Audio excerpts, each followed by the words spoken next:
This evening, let's go to the field with Mickey Dale. Thank you, Gabe, and welcome to Valley Center, Jaguar Stadium in the North San Diego County, as the Imperial Tigers visit the Valley Center Jaguars. I'm Mickey Dale, along with George Grijalva, and we're on the air, although it was dip and test the Tropical Storm K yesterday. Yeah, that was we had a scare. We didn't know if we were coming up or not. Yeah, going up the grade today, we could see all the fall out of the rocks that went on the side of the road. You could see where the water just made a gouge through the desert out near Ocotillo. And we made it up here in plenty of time. The football team's on the field, and as you can hear, the Jaguar band is one thing they end up playing right in front of us at the press box. And they do, even though the numbers aren't probably about 35 to 40 kids, they make a lot of noise. It's very loud. And they're right in front of us. The Tigers are coming off a convincing 43-0 win over Cibola High School in Yuma last week for their second win in as many outings this season. It was the largest margin of victory for the Tigers over the Raiders in school history between the two teams, and it was the first shutout for Imperial. It was a total team effort offensively and defensively. On the offensive side, the Tigers were led by super freshman Rashard Robinson, who gained 70 yards on just 9 carries, scored touchdowns from 17, 4, and 1 yards in the game. Also caught a 32-yard pass and added a 2-point conversion. That was kind of a breakout game for him, wasn't it? Yes, it was. And he had a heck of a game, and I have big plans for this young man. And it's a good, he's impressive. Two-headed monster when you put him and Seth Shaw together. As Seth added a 4-yard touchdown, his third of the season, and Devin Meza scored his first touchdown of the season on a 7-yard run. Quarterback C.J. Tiernan went down with a wrist injury, but junior Gavin Robles came in the first varsity action, completed 5 of 9 passes for 81 yards on a touchdown pass to Alejandro Perez, and Gavin also added a 9-yard run. Now, the Tigers have just come out on the field now in their all-white uniforms with the red helmets. A stripe down the middle of it. We see C.J. on the field passing in the near side. I believe the wrist, and speaking to head coach David Shaw this week, the wrist, he said, was fine. They didn't want to put him back in because there was no reason to at that point. Right. And it was a good chance for this team how Gavin would do so. And I said that's a great idea. And I think we pointed it out last week. Yes, we did. Really didn't need him back in there, so let him go ahead and get rested up and get ready for tonight. So C.J. Tiernan is out and is expected to be the starting quarterback. The Tiger defense was exceptional as well, and we'll look back at their shutout against the Raiders in just a moment. Learning a new skill, continuing your education, or returning to school for the first time can be stressful. IBC has the resources to help you succeed by offering programs to eligible students who qualify for tuition assistance, book grants, and additional programs like IBC's Kitchen Pantry, housing program, career services support, and so much more. Let Imperial Valley College help you become a college graduate. Visit imperial.edu/admissions to register today. Imperial Valley College is recognized nationwide as a top 10 community college for college excellence. Start that day off right with your favorite drink from Brick House Coffee, next door to Brick House Deli at the Lisa Tucker Center in Imperial. Brick House Coffee has so many drinks to choose from. Hot drinks, blended drinks, or cold drinks, including the best tea in the valley with different flavors. Open daily with a convenient drive-thru. And next door, Brick House Deli with big, full, fresh flavor. The valley's premier deli, serving breakfast and lunch. So come visit them both at the Lisa Tucker Center on West Ayton Road in Imperial. For over 60 years, the Imperial Quarterback Club has supported all sports teams at Imperial High School. The money they raise goes a long way, keeping our kids busy with school activities. Members are parents and community people who care and want to donate their time. If you would like to become a member, call Betty or Larry Zinn at 760-355-1312. That's 760-355-1312. The Quarterback Club wishes the Imperial Tigers a great season. Go Tigers! Mickey Dale and George Grijalva here in Valley Center for tonight's Jaguar Imperial Tiger football game. And if people have listened to us when we come up to Valley Center, we probably sound like a broken record from the old days.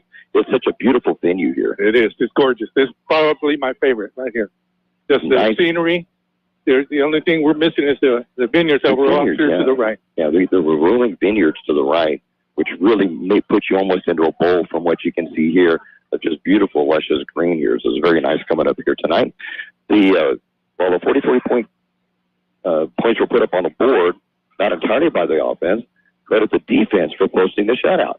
Along with a safety, the Tiger defense recovered 8 Raider fumbles Max Alvarez recovered a pair of fumbles and was joined by Jillian Jimenez, Mario Gonzalez, Craig Rollins, Pablo Moreno, Noel Villa-Campos, and Connor Apodaca with fumble recoveries. The Tiger defense posted a 9th turnover with an interception caught by Angel Barron. You remember last game we had 9 turnovers that we were able to collect on? I don't know that we have this, because we've been calling the games. To set up the offense, they have 4 scoring drives of 20 yards or less. The Tigers have a tough task tonight with the Jaguars. It's a Division 2 school, which is one up from the Tigers, with 5 San Diego Section CIF titles to their school credit. And we'll have more from Valley Center about the Jaguars in just a moment. Have you been wanting new flooring but putting it off? Don't wait anymore. Derma Floor Covering has the flooring you want at blowout prices. Yes, I mean blowout prices. Hardwood plank, regularly priced $9.99 a square yard, now $3.99 a square yard. And over 1,100 square feet in stock. Select tiles, regularly priced $5.99 to $6.49 a square foot, now on sale at $1.34 to $1.99 a square foot. Stop by Derma's Floor Covering today, 220 North State Street in Imperial. Your flooring wishes can come true at Derma's Floor Covering. Wake up with Broken Yolk Café, open daily at 7 a.m., serving your favorite breakfast, from omelets, pancakes, eggs benedict, waffles, and yes, Mexican breakfast too. Broken Yolk Café serves lunch till 2 p.m. from sandwiches, salads, and yes, of course, the all-American cheeseburger. Broken Yolk Café thanks you for voting us the best breakfast in town. Once again, you can order online at Broken Yolk Café, El Centro, or call 760-352-9655. Hi, this is Jason Jackson, owner of Southwest Security. I've been providing private security locally for more than 20 years and have owned Southwest Security for more than 6.5 years. I'm proud to announce that we have over 250 employees working here in Imperial and Coachella Valley. Last year, I opened Southwest Postal, offering you 24-hour access 365 days a year. P.O. Box service to you. Also located at Southwest Security at the corner of 4th and Heil in El Centro. If you're in need for security services, please call us at Southwest Security at 760-970-4500. That's 970-4500. Kickoff for tonight's game, about 74 degrees, and it is beautiful. Overcast skies, clouds all around. I think there's supposed to have been a sprinkle this morning up here, but I don't know that there's any chance of or a threat of rain tonight. Well, you can feel the humidity, that's for sure. Yeah, the humidity is certainly here. We're in a nice press box, and every time the door opens behind us, we get a gust of wind, and it feels great. Yeah. That right there, those cars coming up the roadway. Mm-hmm. Build a dream. Build a dream. Build it, and they will come. Out in the country. Glad to have Lee Hanover with us tonight. Lee over in Talmadge, Ohio. 71 degrees there. Only a little warmer here than there, Lee. At 9:45 p.m. at our Eastern Time Zone representative. Yeah, thank you, Lee, for listening to Jaguars come into tonight's game with a 1-2 record. The lone victory was a 27-20 victory over in Brawley. The 2 losses have been close. They dropped a season-opening 23-14 game to Santa Fe Christian and lost by a field goal 26-23 last week at Mount Carmel after scoring 16 points in a fourth quarter round. They came up just short. The Jaguars, led by one of the elder statesmen of coaching in San Diego County, Rob Gilster, now in his 25th year. And if you want to know how old Valley Center is, just see how many years he's been coaching here. It's the only coach. I didn't know that one. The only coach, started here in 1998.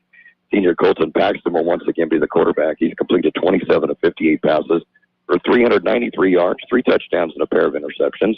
His main targets, you'll hear this name a lot tonight, Jake Dunkel, one of the top players in all of San Diego County. Luke Staley and Jamal Solis, you'll also hear a lot tonight. The Jaguars are balanced passing and running, which has been their benchmark of success here, where they've had 5 CIF championships, one of those against Brawley. Remember back in 19? Yes, right. Yeah, but 2 years ago. Just a few years ago. 2004, was it? Somewhere around there. Although the Tigers are looking for their first win against the upper division opponent, they led 20-3 at halftime. The last time we were here in 2019, only to lose 37-34. That was a heartbreaker. Heartbreaker. We led the whole game. It was a heartbreaker. Lost it at the very end, yeah.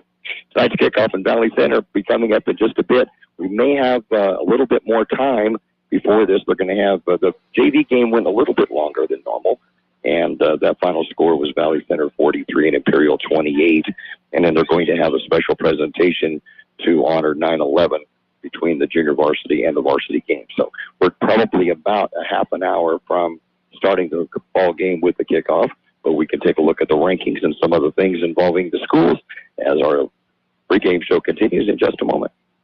Bo and his team of employees at Sam's Auto Body are constantly striving on giving you 100% satisfaction on getting your vehicle repaired and fixed right. Stan's Auto Body is grateful for the support they hear from the job they're doing and being highly rated with CarWise.com. Yes, accidents are disturbing, and Stan's Auto Body is here for you to ease the pain and fix your vehicle as fast as possible. Stop by at 1880 West Euclid Avenue in El Centro.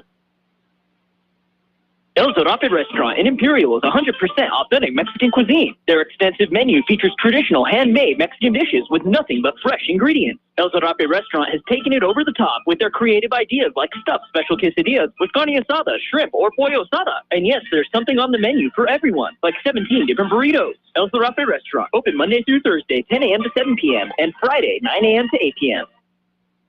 The Imperial Tiger Football Association was started years ago to help the football team with much-needed equipment and sending the players to special training. Now, through their fundraising efforts from the past and now, the Imperial Tiger Association is proud of what they have accomplished and what they will continue to do in the future.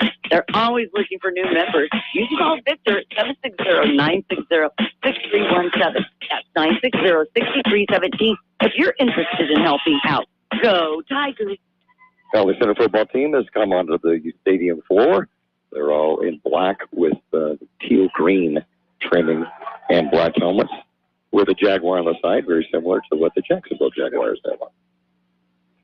What a pretty venue up here in Valley Center. If you've never been up here, you got to take a little trip up in North San Diego County. It's just north and east of Escondido. I think 10 or 15 miles or so from Escondido, I think. Yeah. And it's just a beautiful venue for watching a football game. See across the playing field of the flag at half-mast, half-staff, I should say. Huh? Yes, half-staff. And they'll be doing a presentation in the honor of 9/11 between the games. The JV game finished just a little bit ago. Both varsity teams have just come out on the fields. We're running a little bit later than what we expected to be, but stay right here as we have lots to talk about. Tropical Storm K caused many cancellations or postponements of games last night. Central, Southwest, Vincent Memorial, and Calipatria were all not able to play due to high winds in the mountains with heavy rain and flash flooding in the valley. Buses simply couldn't get up and down the grade.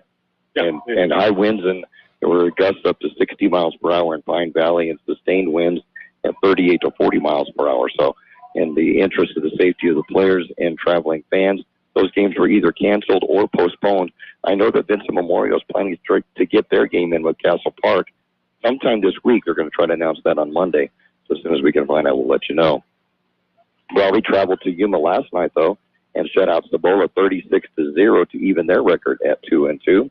And also in the Imperial Valley League, Calexico, they remain unbeaten after a 55-0 drubbing of O'Farrell Charter on Thursday night. Well, the Bulldogs 4-0. That is awesome. They're putting up some points. They're putting up some points. They're playing some good ball. They really are. Unbeaten Hopeville, they're in action tonight in the Carrot Capital, hosting Cetis of Mexicali. That's their third consecutive Saturday against the Cetis school. They started off with Tijuana, then last week with Ensenada, and tonight the Zorros of Mexicali. Palo Verde preparing to host Imperial next week. Clobbered San Jacinto Valley Academy 54-8 last night. So a long trip for us next week, and running into a buzzsaw that just lost their first game of the year against Calexico in an overtime game by 1. And since then, they've not looked back. They've just been hammering people left and right. And I believe they're 3-1 on the season. And that's where we'll be next week, so make sure to tune in. We'll be on Friday night, and we'll be over in Blythe as the Tigers will visit the Yellow Jackets of Palo Verde. No longer in the Imperial Valley League, but we have them back onto the schedule, and it should be a good contest between the schools. One we haven't really seen because it's been pretty lopsided in the meetings between the two schools over the years. But this year may be different. They've got a couple of quick running backs. It'll be interesting. They've got some good speed, and they're young. Yeah, they're very good. So they won it all last year. Yep, they sure did, and came very close to winning a whole state. And so I think they lost by just a touchdown to Quartz Hills, I believe it was. So, Palo Verde will be a tough test next week in Blythe. So we'll be over there next week. We'll go on the air again at 6:45 with the game time set at 7 o'clock. Tiger football next Friday night. Make sure to join us. And we'll continue with our pregame show in just a moment. Learning a new skill, continuing your education, or returning to school for the first time can be stressful. IVC has the resources to help you succeed by offering programs to eligible students who qualify for tuition assistance, book grants, and additional programs like IVC's Kitchen Pantry, housing program, career services support, and so much more. Let Imperial Valley College help you become a college graduate. Visit imperial.edu/admissions to register today. Imperial Valley College is recognized nationwide as a top 10 community college for college excellence. Start the day off right with your favorite drink from Brick House Coffee, next door to Brick House Deli at the Lisa Tucker Center in Imperial. Brick House Coffee has so many drinks to choose from. Hot drinks, blended drinks, or cold drinks, including the best tea in the valley with different flavors. Open daily with a convenient drive-thru. And next door, Brick House Deli with big, full, fresh flavor. The Valley's premier deli, serving breakfast and lunch. So come visit them both at the Lisa Tucker Center on West Ayton Road in Imperial. For over 60 years, the Imperial Quarterback Club has supported all sports teams at Imperial High School. The money they raise goes a long way, keeping our kids busy with school activities. Members are parents and community people who care and want to donate their time. If you would like to become a member, call Betty or Larry Zinn at 760-355-1312. That's 760-355-1312. The Quarterback Club wishes the Imperial Tigers a great season. Go Tigers! Mickey Dale along with George Grijalva here at Valley Center in North San Diego County for an online matchup between the Imperial Tigers and the Valley Center Jaguars. Here are the expected lineups for the Tigers. C.J. Tiernan, as we mentioned last week, hurt his wrist, but he's back out throwing and looks fine tonight. He'll be starting at quarterback. The running backs will be both, and I say both because we'll see both in action, Seth Shaw and freshman Rashard Robinson. They're both about equal when you look at their stats throughout the season. Rashard, 24 carries, 131 yards. Seth Shaw, 27 carries, 124 yards. Oh. Each have 3 touchdowns rushing. So very equal into both of those. So you'll hear both those names tonight a lot as they will be shuffling back and forth in the running back position. Where the wide receivers are Alejandro Perez, Dominic Suarez, Zach Ray, and Jared Nixon. They mix up with being in a wing positions or in the wide receiver positions. And along the line, Jose Apodaca will be at center. Andres Castellum and Ethan Areola will be at the guard positions. And Ethan Reeves and Aiden Shields will be at the tackle slots. And looking at the Valley Center offense, Colton Paxton, as we mentioned, senior quarterback, almost 400 yards passing this year, will be at the quarterback position. Noe Vasquez and Corey Villalobos are at the running back spots. The tight end is Jason Vasquez with Jake Dunkel. You hear a lot about him tonight. He's one of the top players in all of San Diego County. Will be a one wide receiver, Jamal Solis at the other. And then along the line, Chris O'Dell is the left tackle. Opens up some big holes, and there's colleges looking at him. Clement Salgado is at the left guard position. And then another one that you're going to hear a lot from is the center, Jaden Camp. The right side of the line for Valley Center has Braden Stansel and Carson Parrish. And then defensively for the Tigers, stalwart so far this year, Aiden Shields. He has just been played by himself. He's a monster out there. I think to have him running at me full speed, then hit me. Big and strong. Oh, he's a big boy. And Zach Ray, another one. Right. Zach, game last week. Right. Zach played a great game at the linebacker spot. The other linemen are Jose Apodaca. Max Alvarez had 2 fumble recoveries last week, so that whole line did a great job last week against Sabella. And as we mentioned, at linebacker, Zach Ray along with Julian Jimenez, Pablo Moreno, and Ethan Reeves. The cornerbacks are Devin Meza and Victor Valenzuela, and the safeties, Oelvia Campos and Seth Shaw. One thing I always wanted to point out, too, and we'll be hopefully not seeing Tim punt too much tonight, but if he does, Ethan Gonzalez is averaging 47 yards a punt. Again? Yeah. It was 42 last year. Last year's 42. 47 so far this year. Wow. Yeah. I hope he keeps that up. Plus he's 6 for 6 on PATs and has 6 touchbacks already this year. And I found out about Gavin Robles, the backup quarterback. He fell ill, so he did not make the trip today. And what was the reason again? Just ill. Ill, Yeah. His brother's here. I think. His brother's throwing passes. Yeah, he's got a heck of an arm. Yeah, freshman quarterback does a tight and spiral, I'll tell you what. Yeah, Gavin Robles sad to hear that he is ill and did not make the trip up here to Valley Center. So a lot of extra pressure on CJ, but he's been known to use the pressure. Yes. 2 years ago, he was a wide receiver and then went as a quarterback spot last year, and you just saw him get better and better and better as the season went on. And watching him pass right now, doesn't see any kind of problems with any of the risks that he has down there. Looks good. So, yeah, he's looking good. At least 30, 35 in the air. Looking real good. We're still a little bit of ways from the opening kickoff of this game. Stay with us here on KXO and on the internet and YouTube channels as we'll continue here with our pregame show, and it will continue in just a moment. Wake up with Kxo Café. Open daily at 7 a.m. Serving your favorite breakfast from omelet, pancakes, eggs, Benedict, waffles, and yes, Mexican breakfast too. Kxo Café serves lunch till 2 p.m. from sandwiches, salads, and yes, of course, the all-American cheeseburger. Kxo Café thanks you for voting us the best breakfast in town. Once again, you can order online at Kxo Café El Centro or call 760-352-9655. Hi, this is Jason Jackson, owner of Southwest Security. I've been providing private security locally for more than 20 years and have owned Southwest Security for more than 6.5 years. I'm proud to announce that we have over 250 employees working here in Imperial and Coachella Valley. Last year, I opened Southwest Postal, offering you 24-hour access 365 days a year. PO box service to you. Also located at Southwest Security at the corner of 4th and Heil in El Centro. If you're in need for security services, please call us at Southwest Security at 760-970-4500. That's 970-4500. Back at Valley Center, and we see some of the emergency vehicles getting ready for the presentation in honor of 9/11, which they're going to have in just a few minutes here at Valley Center Jaguar Stadium. Hard to believe it's been 21 years ago. We were talking about that on the drive up. It doesn't seem like it was that long ago. Such a sad time. Yep. That was devastating. I was at the Zarape that morning with that. Oh, were you? Yeah. And I had to run home to watch the news. Yeah. And then when the second thing came in, I was so sad to be watching that. It was one of those moments.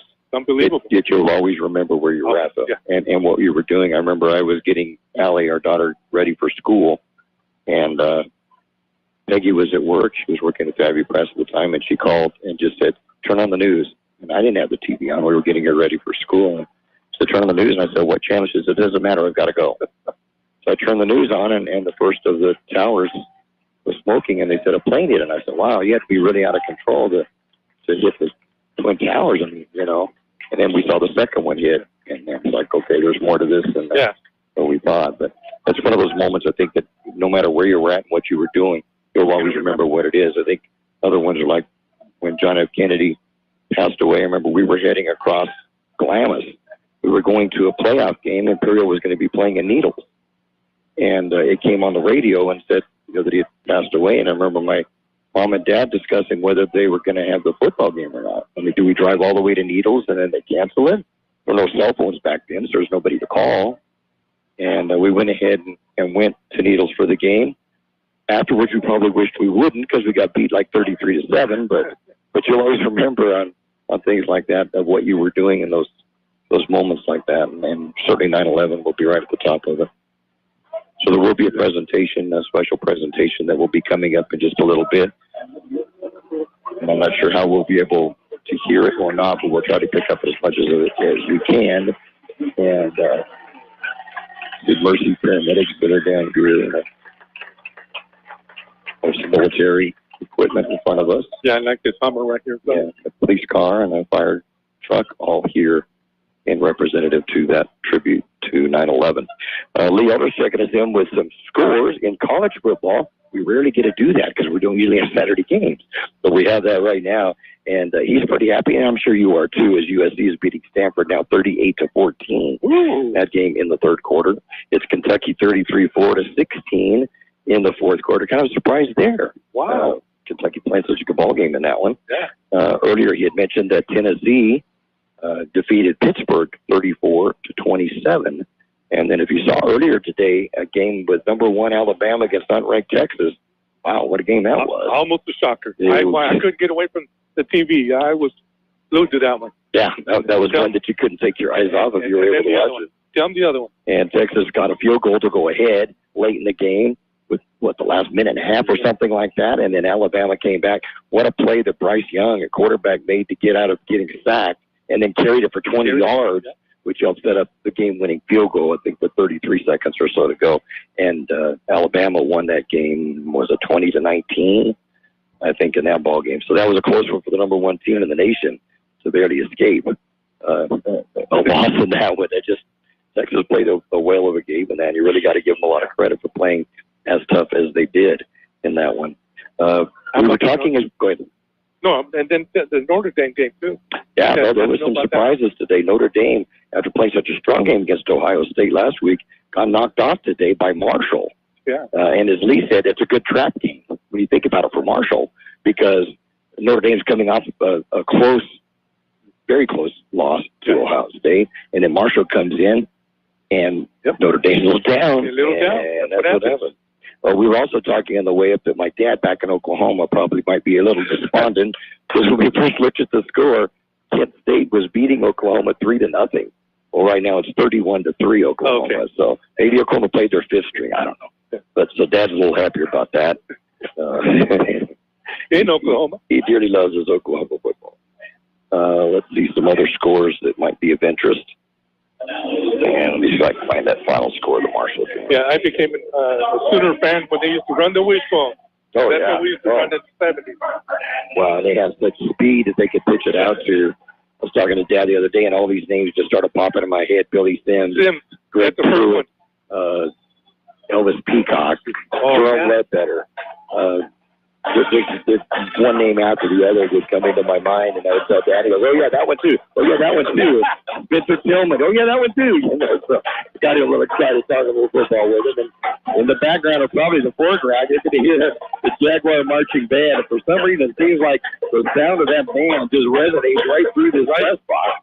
There's no window on the front. It's wide open. And, man, I tell you, they really sound good and have the volume turned up. A 10 out of 10 as they come out for their pregame show. In the background. Yeah, there's about 50 members of the band. They sound like there's a couple of hundred. I got to trying to block some microphones. They're playing their fights on now. Another one, an interesting score is San Diego State leading Idaho State 21-7. Oh, good. So they're trying to get their first win in their new stadium. And that final score, thank you, Lee, was Marshall 26, Notre Dame 21 in that game. So, wow, and that was at Notre Dame, too. That's Notre Dame. Yeah, that's just hard to believe for Marshall, a thundering herd, to go in there and put a herd on the Notre Dame Fighting Irish.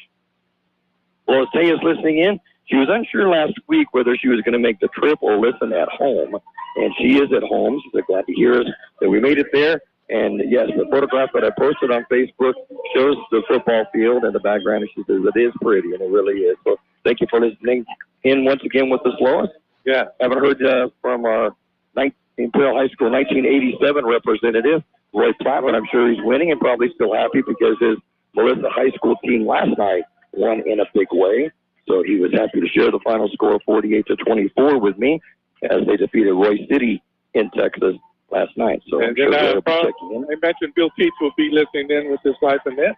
Right. You know, his nephew, we keep talking about Elijah Brown, who plays quarterback for Monterey. I was looking today. I think he has completed 78% of his passes going into last night's game, and they had a big runaway win last night from Monterey of Santa Ana, the number one team in the country. And Bill Teets, the nephew, is the quarterback on that team, so we like to keep an eye on him to see how his season goes. And, man, if you've watched him on any of the TV games that they've shown of him, he shows such poise. And he did last year as a sophomore. It was hard to believe that this young man was a sophomore and was playing like he was playing. But he certainly is now a junior and just got a gift. Wow. Yeah, he's got a gift. And he's got many of the top universities looking after him, and no surprise with that. He has good size, 6'2", and about 190 or so. And so, yeah, we got to keep an eye on him. Bill will remind us, too, but we'll keep an eye on him and see how his season is going as well. Tigers remain on the field as they continue their warm-ups. Valley Center's Jaguars have gone off the field for their last-minute talks with head coach Rob Gilster, and we'll be back with more of our pregame show and the kickoff in just a moment. Bo and his team of employees at Dan's Auto Body are constantly striving on giving you 100% satisfaction on getting your vehicle repaired and fixed right. Dan's Auto Body is grateful for the support they hear from the job they're doing and being highly rated with CarWise.com. Yes, accidents are disturbing, and Dan's Auto Body is here for you to ease the pain and fix your vehicle as fast as possible. Stop by at 1880 West Euclid Avenue in El Centro.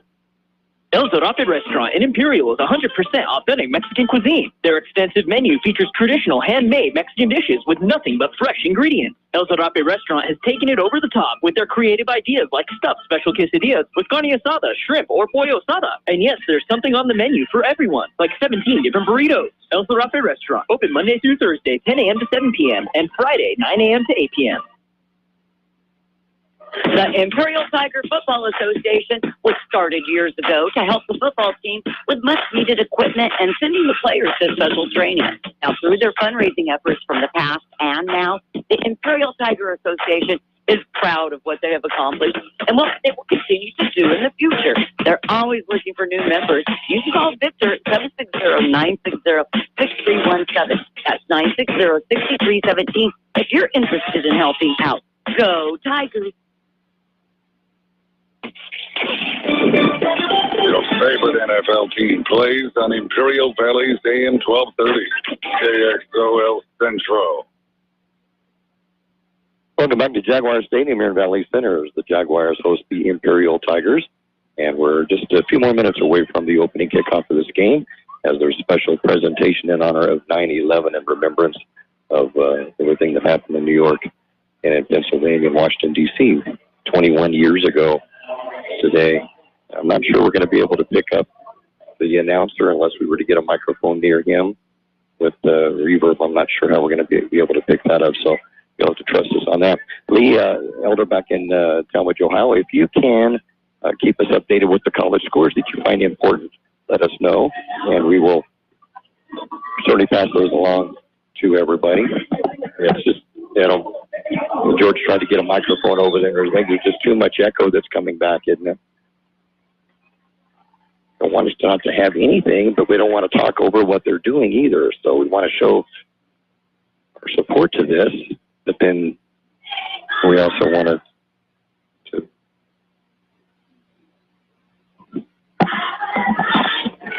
they have some youngsters that are singing there. So, Lee, if you'll keep us updated on what the scores are in college football, we'd appreciate that, and we'll go through it.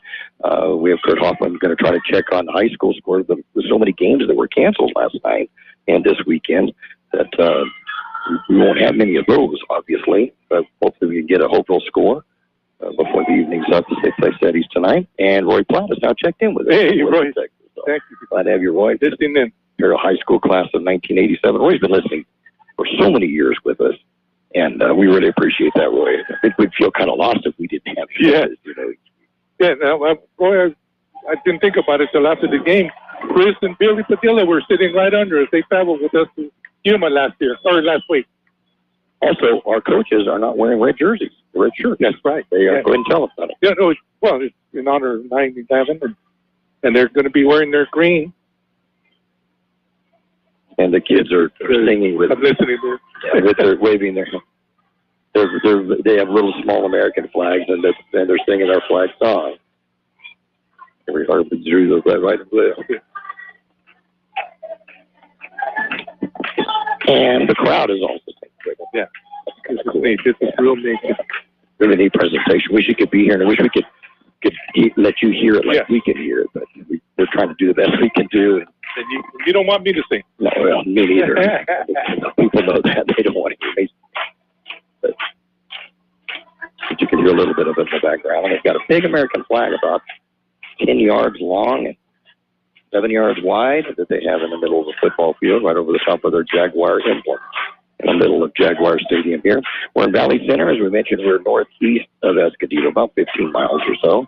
And just a beautiful area with rolling hills and some vineyards and all kinds of vegetation. It's just a pretty place. Overcast skies, temperatures, you said about 74 degrees, a little bit humid, a little more humidity than I was hoping to have, but the temperatures are really nice and a beautiful night for football. No complaints at all on that. And again, I love those lights, like the traffic coming in, the Field of Dreams, the movie Field of Dreams. Yeah, they're coming down a hill, so you can see all the headlights that are facing toward us. And yeah, it does remind. Have you ever been to the Field of Dreams? No, sir. No. I was on one of my racing announcing trips back in the Midwest, and we drove from Knoxville, Iowa, where the home of the Sprint Car Hall of Fame Museum is and everything. And we drove, we're driving through Iowa, the northern part of Iowa, And I said, we're not that far away from Dyersville. That's where the Field of Dreams is. Well, we had 3 guys that were in the van. One didn't want to go particularly. He said, no, let's get to Fremont, Ohio. That's where we were driving to. I said, but I'm driving and I want to go there. So we drove there, and we got there right at 5 o'clock, that's when they closed the field and everything.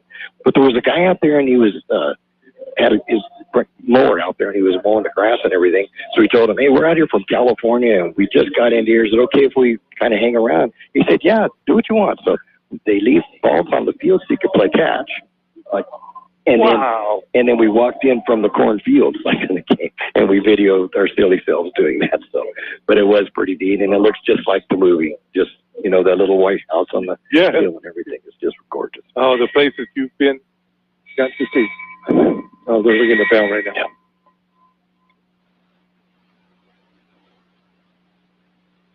I think they're having a moment. And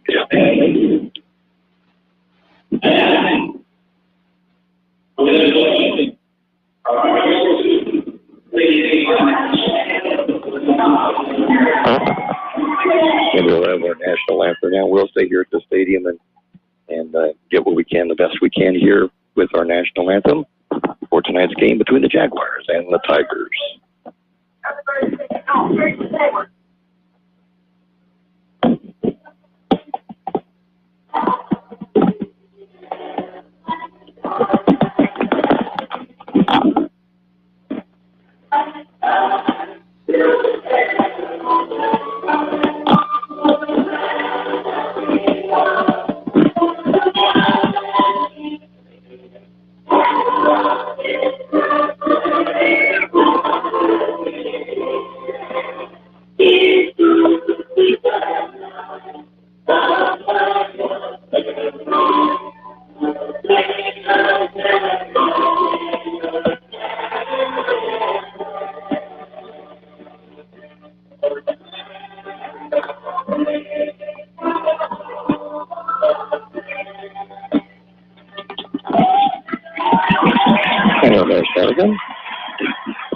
For tonight's game, they honor in remembrance of 9/11, 21 years ago tomorrow. So, kind of interesting, George. We had the big storm yesterday. And if you remember the storm we had back in 1976. Oh, yeah. September 76. It was on September 9th also. Was it really? Oh, weird. Oh. Yeah, that was a fun one. Kathleen was much harder than yesterday. Kathleen. Wow. I remember going down on the eastbound side of I-8, and where Meyer Creek is, which is just a barren creek. Normally, it was a rushing river going through there. And it's like, wow, I've never seen that before. That then subsequently went through and knocked out the westbound lanes of I-8, swept out some people. Unfortunately, they lost their lives in that. Tore Ocotillo in half. Yeah, just.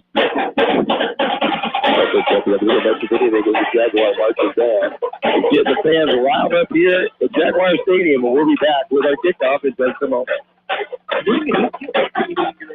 Well, returning to school for the first time can be stressful. IVC has the resources to help you succeed by offering programs to eligible students who qualify for tuition assistance, book grants, and additional programs like IVC's Kitchen Pantry, housing program, career services support, and so much more. Let Imperial Valley College help you become a college graduate. Visit imperial.edu/admissions to register today. Imperial Valley College is recognized nationwide as a top 10 community college for college excellence.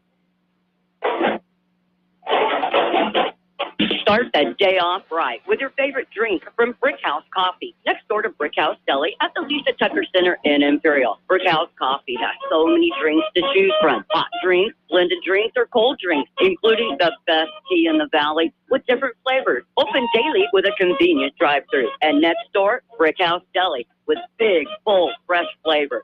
The Valley's premier deli, serving breakfast and lunch. So come visit them both at the Lisa Tucker Center on West Ayton Road in Imperial. For over 60 years, the Imperial Quarterback Club has supported all sports teams at Imperial High School. The money they raise goes a long way, keeping our kids busy with school activities. Members are parents and community people who care and want to donate their time. If you would like to become a member, call Betty or Larry Zinn at 760-355-1312. That's 760-355-1312. The Quarterback Club wishes the Imperial Tigers a great season. Go Tigers! Mickey Dale along with George Grijalva back here is the flip of the coin going off in the middle of the field. Devin Meza, one of the captains for Imperial. Zach Bray, also the captain. Seb Shaw, and can you see who's on the right, George? 58. Let me open the door. And the other captain, Andres Castellum. And for the Jaguars, who will receive the ball to start this off, Jake Dunkel, one of the captains, along with Jamal Solis. And they'll be receiving. They will defend the north goal.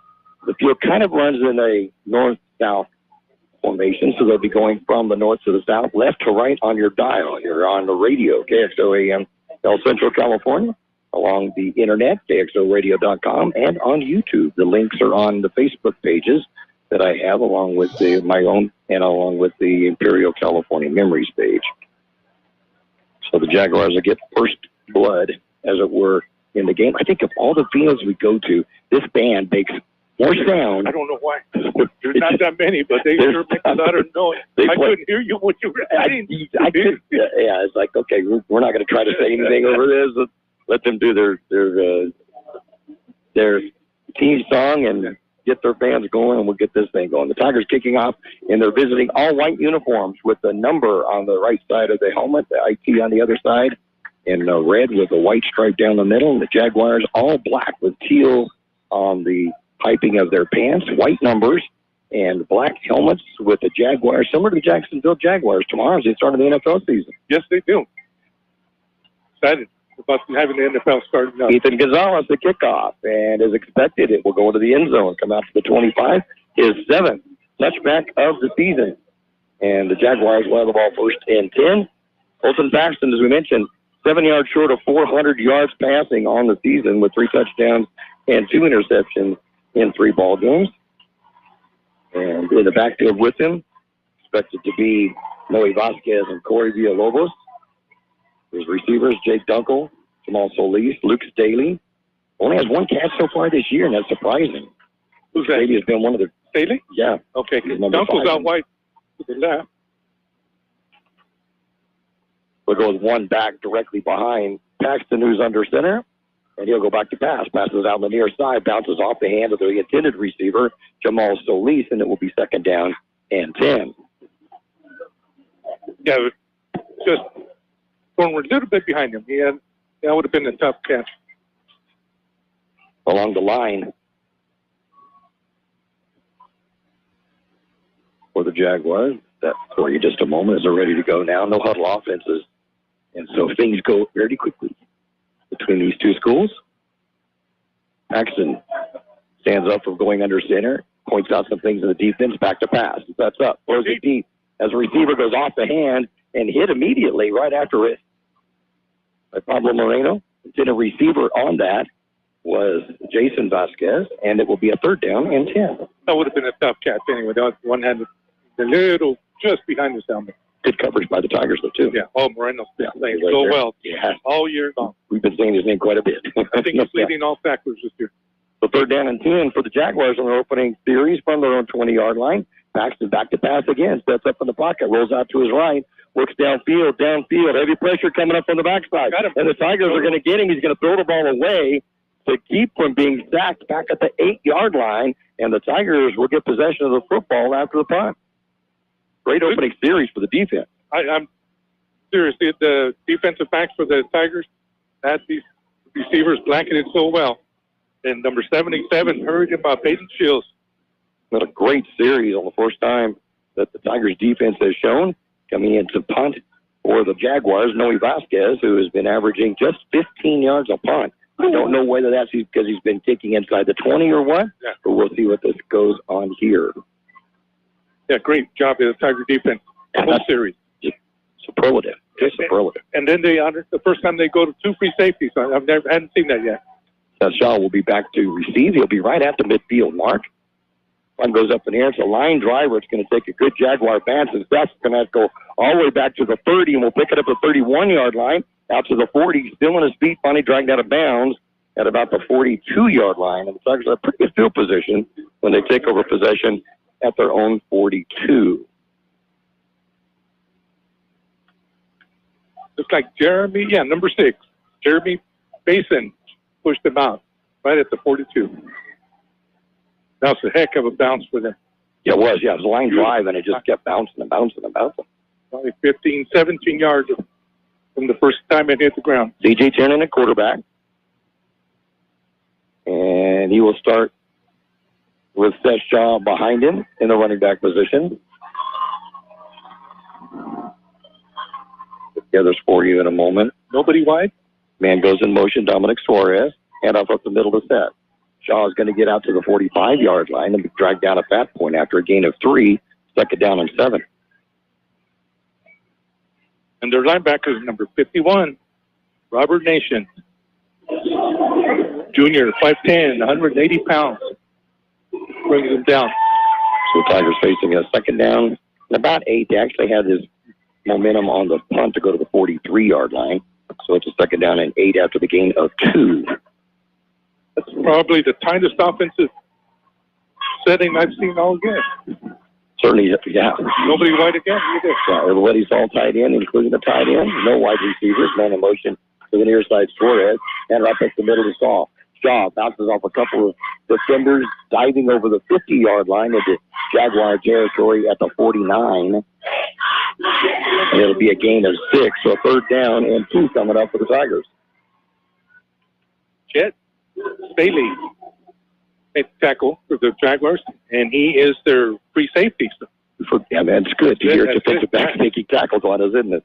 We got past the linebackers. That's good. We don't want our guys, our defensive backs, making so many tackles. We really like when they do. So that's what I was going to bring up earlier. Last week's game, I had Seth Shaw with 1 tackle and David Mesa with 3 from the defensive back position because the linebackers did so well against the Bola. Now the Tigers split out 3 to the left. And out Shaw up the middle. Shaw looks to have the first down, but they're going to mark him at the yard short. The Tigers have a decision to make on 4th down and a yard from the Valley Center 48-yard line. Tigers put 3 wide receivers out in hopes to maybe throw Valley Center off, but it didn't do it at all. The wide receivers are Alejandro Perez, Dominic Suarez, Zach Ray, and Jared Nixon. And along the line for the Tigers, Jose Apodaca at center. The guards are Andres Castellum and Ethan Areola, and the tackles Ethan Reeves and Aiden Shields. So 4th down and 1 for the Tigers from the Valley Center 48-yard line.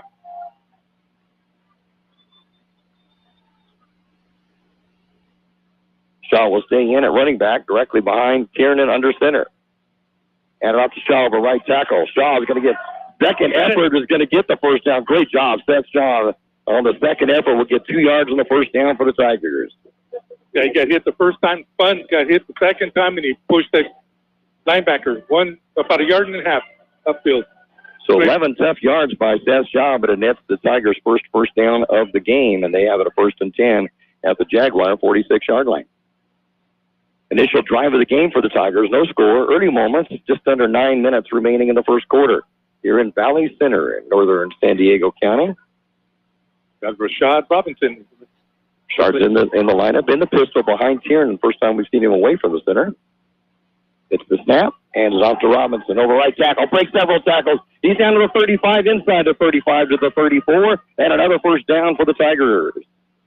Gain of 12 on the first carry of the freshman running back. Quick. It's all. Number 15, free safety, Chet Staley. Finally brought him down.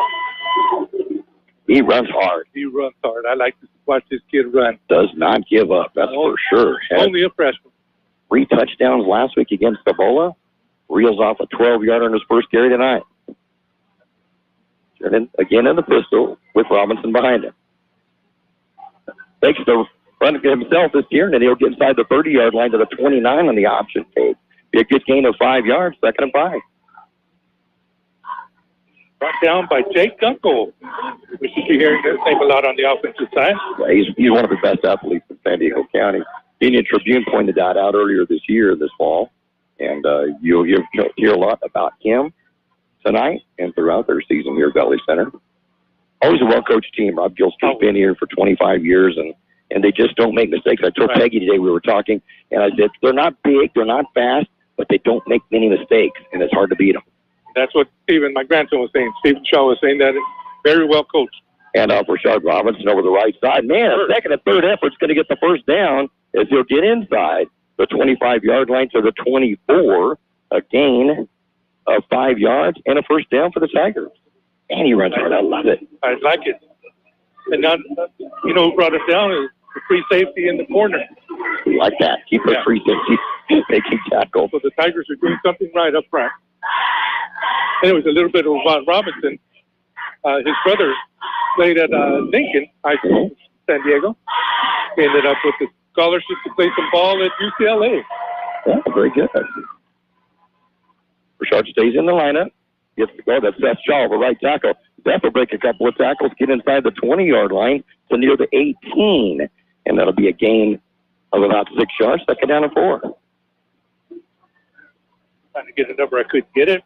One of them was Michael Salzana for the Jaguars that brought Shaw down. So we talked about the two-headed monsters, our running backs. Rashard Robinson, 17 yards. Seth Shaw, 17 yards. How about that? 3 wide receivers are going to the left side of the field this time for the Tigers. Tiernan will go under center, and Robinson back into the middle, but his best shot still in the lineup directly behind Tiernan. All winning play so far for the Tigers. Same here. Shaw gets hit at the line of scrimmage. Keeps driving and driving and driving. We'll get down to near the 16-yard line. It'll be a gain of a couple, but a third down and 2 coming up for Imperial. That was a good push by the defensive tackle for the Jaguars. Disrupted that handoff. He pushes the tackle. Left tackle for the Tigers right into where they're trying to hand off the ball. Devin Meza comes in to replace Orlando Perez in the lineup for the Tigers, and Meza will come out wide left along with Jared Nixon and Dominic Suarez. And Seth Shaw behind Tiernan, a little bit to his left shoulder behind him, about 4 yards off the line of scrimmage. Under center's Tiernan. Back to pass. That's up. Goes to the near side to Devin Meza. Meza's going to get tripped up back at the 19-yard line. It's going to be a lob of 3 yards. It'll be a fourth down now and 5. Oh, their 15 just went down. He's holding the left arm after he... Jaguar down, was right next to the sideline, so he makes his way to the sideline. Field goal attempt will be coming up. Ethan Gonzalez make his first attempt of the season. I hate to see that. He's leading them tackles with 4 already. It'll be from the left hash mark. This will be a 36-yard attempt. All is down. The kick is up. Looks straight enough. And it is good. So with 4:47 to go in the first quarter play, they keep running the clock. They stop at 4:45 now. With 4:45 to go in the first quarter, it's the Tigers 3 and the Jaguars 0. Have you been wanting new flooring but putting it off? Don't wait anymore. Derma Floor Covering has the flooring you want at blowout prices. Yes, I mean blowout prices. Hardwood plank, regularly priced $9.99 a square yard, now $3.99 a square yard, and over 1,100 square feet in stock. Select tiles, regularly priced $5.99 to $6.49 a square foot, now on sale at $1.34 to $1.99 a square foot. Stop by Derma's Floor Covering today, 220 North State Street in Imperial. Your flooring wishes can come true at Derma's Floor Covering. Scoring drive for the Tigers, 10 plays. And they would use, let's see, 4:45.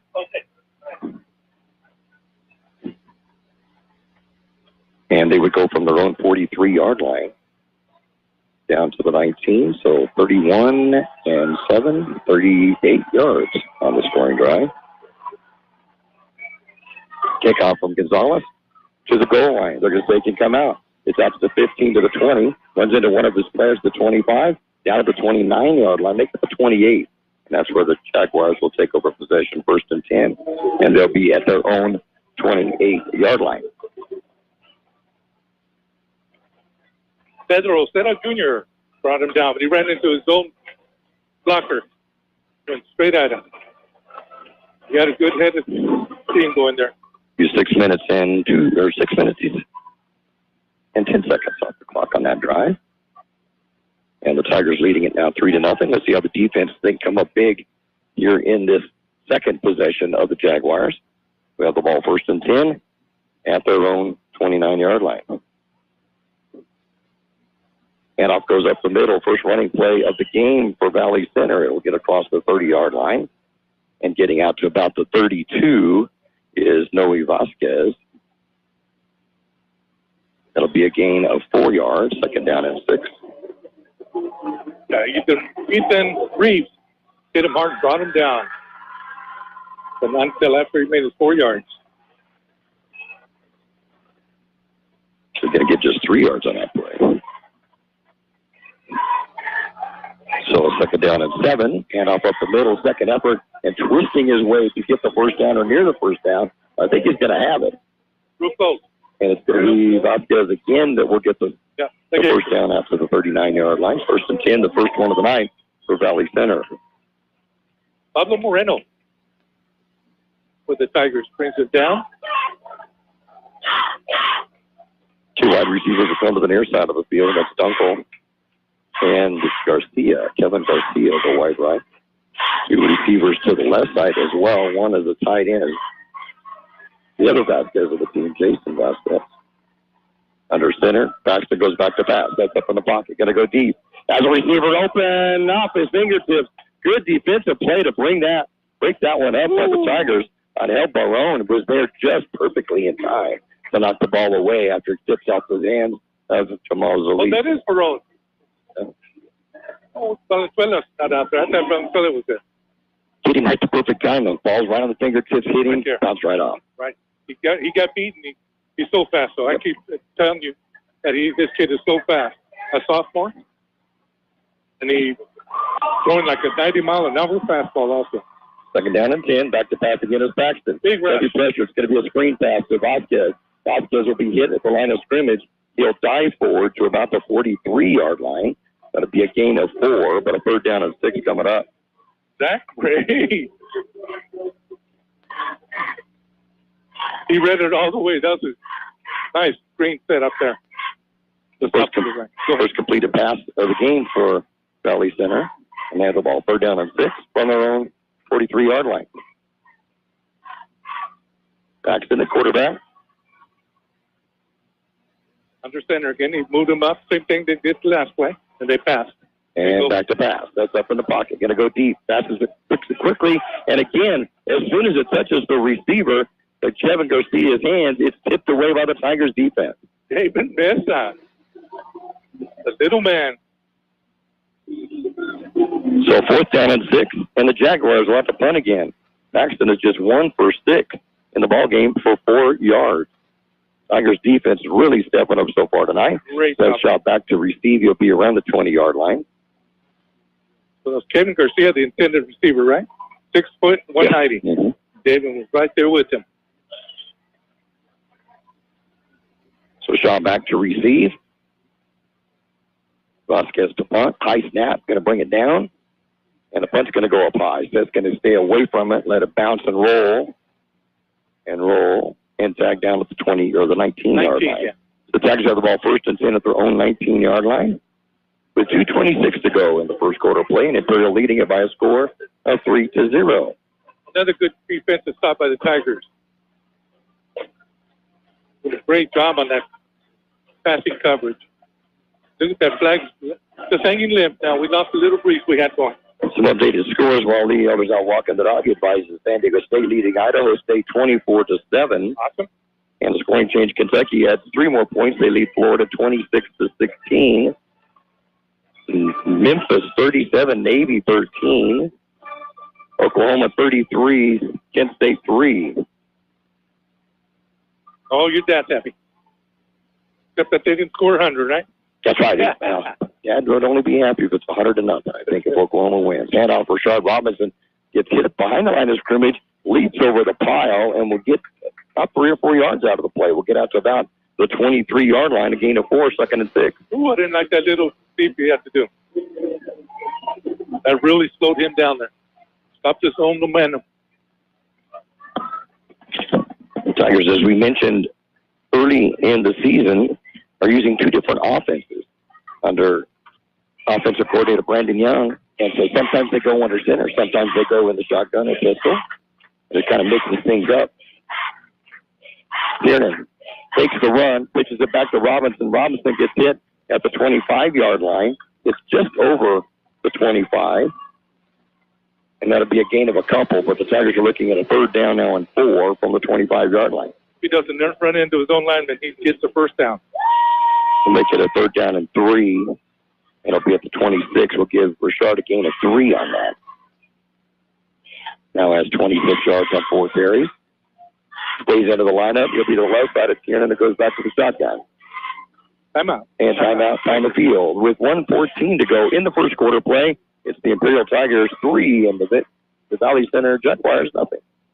Wake up with Kxo Café. Open daily at 7 a.m. Serving your favorite breakfast. From omelets, pancakes, eggs Benedict, waffles, and yes, Mexican breakfast too. Kxo Café serves lunch till 2 p.m. From sandwiches, salads, and yes, of course, the all-American cheeseburger. Kxo Café thanks you for voting us the best breakfast in town. Once again, you can order online at Kxo Café, El Centro, or call 760-352-9655.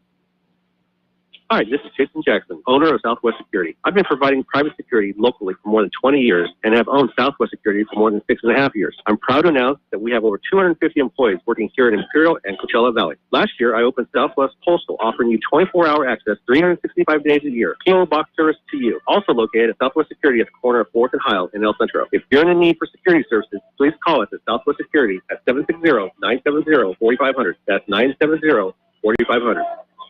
3rd and 3 Tigers from their own 26-yard line. Tierna goes back into the shotgun with Robinson to his right side. It's the snap. Hands it off Robinson. They're going to be waiting for him. He'll get a couple of yards on the play, but you think he's going to be short of the first down. Good. Not quite the forward progress that I thought, but it gets him out to the 28, a gain of a couple, and the Tigers will have to punt. Oh, he was hit as soon as he got the ball. Yeah, they're waiting for that one. They had their own red. 52, Robert Jocelyn brought him down hard. His head bounced off the turf. So Ethan Gonzalez will be back to punt, averaging 47 yards a punt this year. Just been superlative. Deep to receive on the far side for the Jaguars is Jet Staley. That's a Jet spelled J-H-E-T-T. I like that. Oh, beautiful. Nice punt again. It's going to bounce at the 32-yard line and take an Imperial roll inside the 20. And the Tigers will let it roll to a stop at the 17-yard line. Wow, what a punt for Ethan Gonzalez. That looked like the outback didn't see it. He just threw his hands up, and the other one didn't go after it. It's a 56 or 55-yard punt. Wow. Wow, is right. Man. That helped the average. You betcha. 18 seconds remaining in the first quarter play. Valley Center with the ball at their own 17-yard line, 1st and 10. I don't think head coach Rob Gilster was happy about that roll after the pound. Well, earlier I was watching him. He's on his coaches. Yeah. He's not happy. But we've always known how well coaches this team was. If you hear my grandson mention it, they've noticed it. Actually, the quarterback will be understanding. They have 2 running backs behind him. In kind of a broken I formation.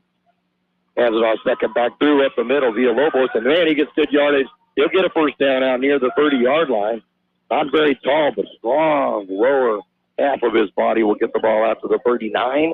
That'll be, or make a 29-yard line. That'll be a 12-yard gain in the first down for Valley Center, a 12-yarder. Yeah, if Joel Villacampos doesn't bring him down, he's gone. Yeah, and right straight up the gut, too. Right up the middle. First carry tonight goes for 12 yards. He has 189 on the year, now at 201 on the year. Same formation. Same broken eye formation again, and the penalty. Somebody moved. See if it's going to be a legal procedure offside. No, it's going to be at the end of the quarter. Oh, end of the quarter. So the end of the first quarter play here in Valley Center. It's Imperial 3 and the Jaguars 0.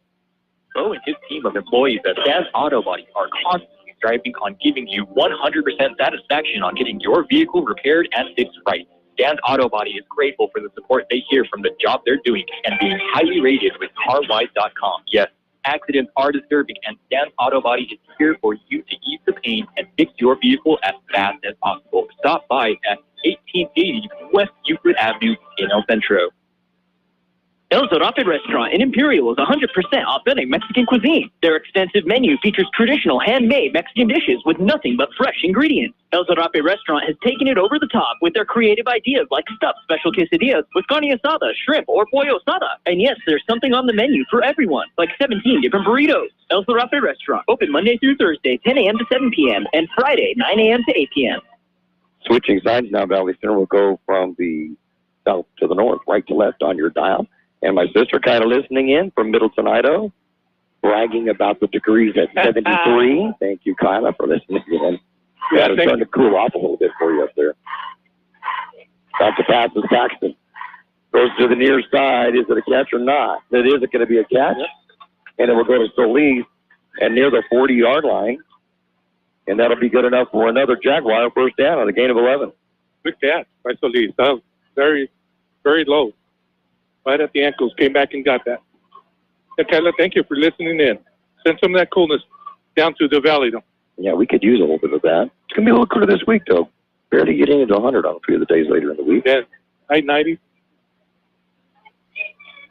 So first and 10 now at the 41-yard line of the Jaguars, giving for the progress of the ball game.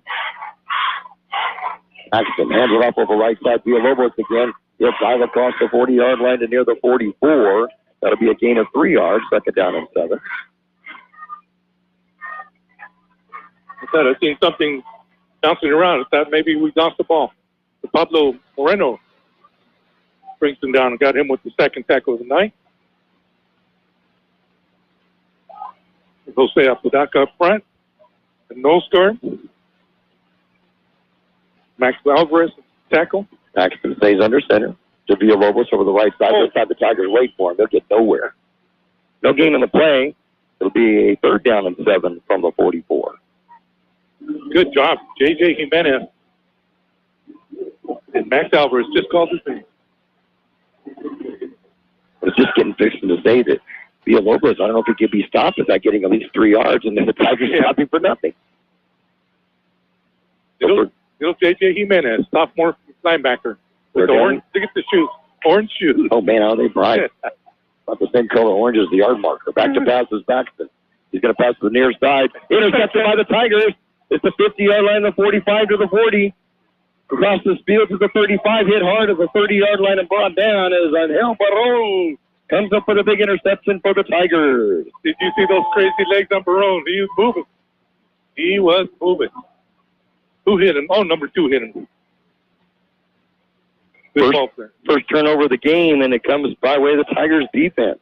Just the overthrew that. That was not the head kid. But he did get a lot of pressure, and that's good to see from the line. Yeah, it was coming from the outside. I don't know who it was. Somebody was coming from our left side. Hard. But I was telling you about Barone, how quick he is. Little sophomore. All right at the Valley Center, 29-yard line. First and 10 Tigers. Robinson in the backfield. With a shotgun to the right side of Tiernan. Zach Gray will be in front of them and a little bit shaded to the left in a wing-back position.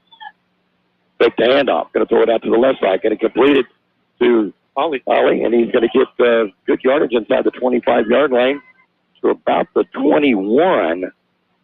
That'll be a gain of 8, second down and 2. Yeah, about the 21. I didn't get the number that brought him down. Sorry. Second catch of the night for Alejandro.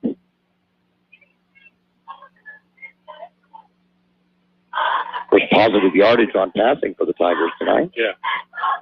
Good job by Ollie going down to get that. That also was a little right around his knee. Got a good block on the outside, too, and then ran right inside of it. Robinson moves to the left side. Look at the handoff, goes over right tackle, gets the first down, still chugging, and gets down inside the 20-yard line to the 17, and a first down for the Tigers. Just love to see that. Love to see the way he runs. 4-yard gain and a first down for Imperial. Number 30, Joe Cedillo with the stop for the Jaguars. 30 yards on 5 carries, 6 yards at a clip for Rashard Robinson, freshman running back for this Tiger team. So we'll go to the sideline, and Seth Shaw will come in to replace him at the running back spot. Tiernan will go under center this time. Tight formation again. Man comes in motion as Suarez. Hand it off to Shaw. Penalty flag. Penalty flag on the play. Offside. Offside. He's going to go against Valley Center, and that will not make Coach Gilster very happy on the near sideline. That'll make it a first down and 5 and put it down to the 12. Oh, he's chewing. And number 11. I believe that is the first penalty of the game, though. Anytime he was upset again was the missed punt. Right? Right. That's first penalty of the game. Offsides against Valley Center. Yeah, I went to the JV game. Suarez in motion. Hand it off to Shaw. Over right tackle. Shaw will twist his way inside the 10 to the 9. A gain of 3. Second down and 2 at the VC 9. Luke Staley got him with the sports tackle. Finally brought Seth down. Most every time I hear that name, I think of Raymond and Roger Staley from our days. Oh, yeah, Raymond Staley. And you remember what they called his brother when he played Pop Warner? No. The Cowboy. Is that what it was? And Raymond used to always say that. Well, the Cowboy's going to get you this week when we were going to play Pop Warner again. Played Little League ball. Raymond was on our Dodger team in Little League way back when. Kinnan under center. Hand off to Shaw. Shaw over right tackle. Raw's going to get the first down inside the 5. Twist his way down to the 3, and the Tigers have a first and goal at the 3. First down, Tigers. 6-yard gain that time by Shaw. Good push. Even after he got hit, he carried the 2 tacklers with him. 28 yards on 8 carries.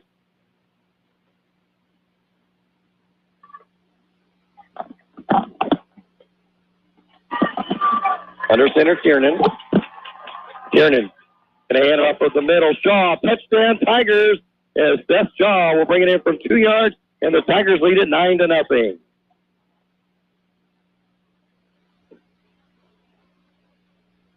Touchdown comes at 7:18 to go in the first half, and the Tigers leading 9-0.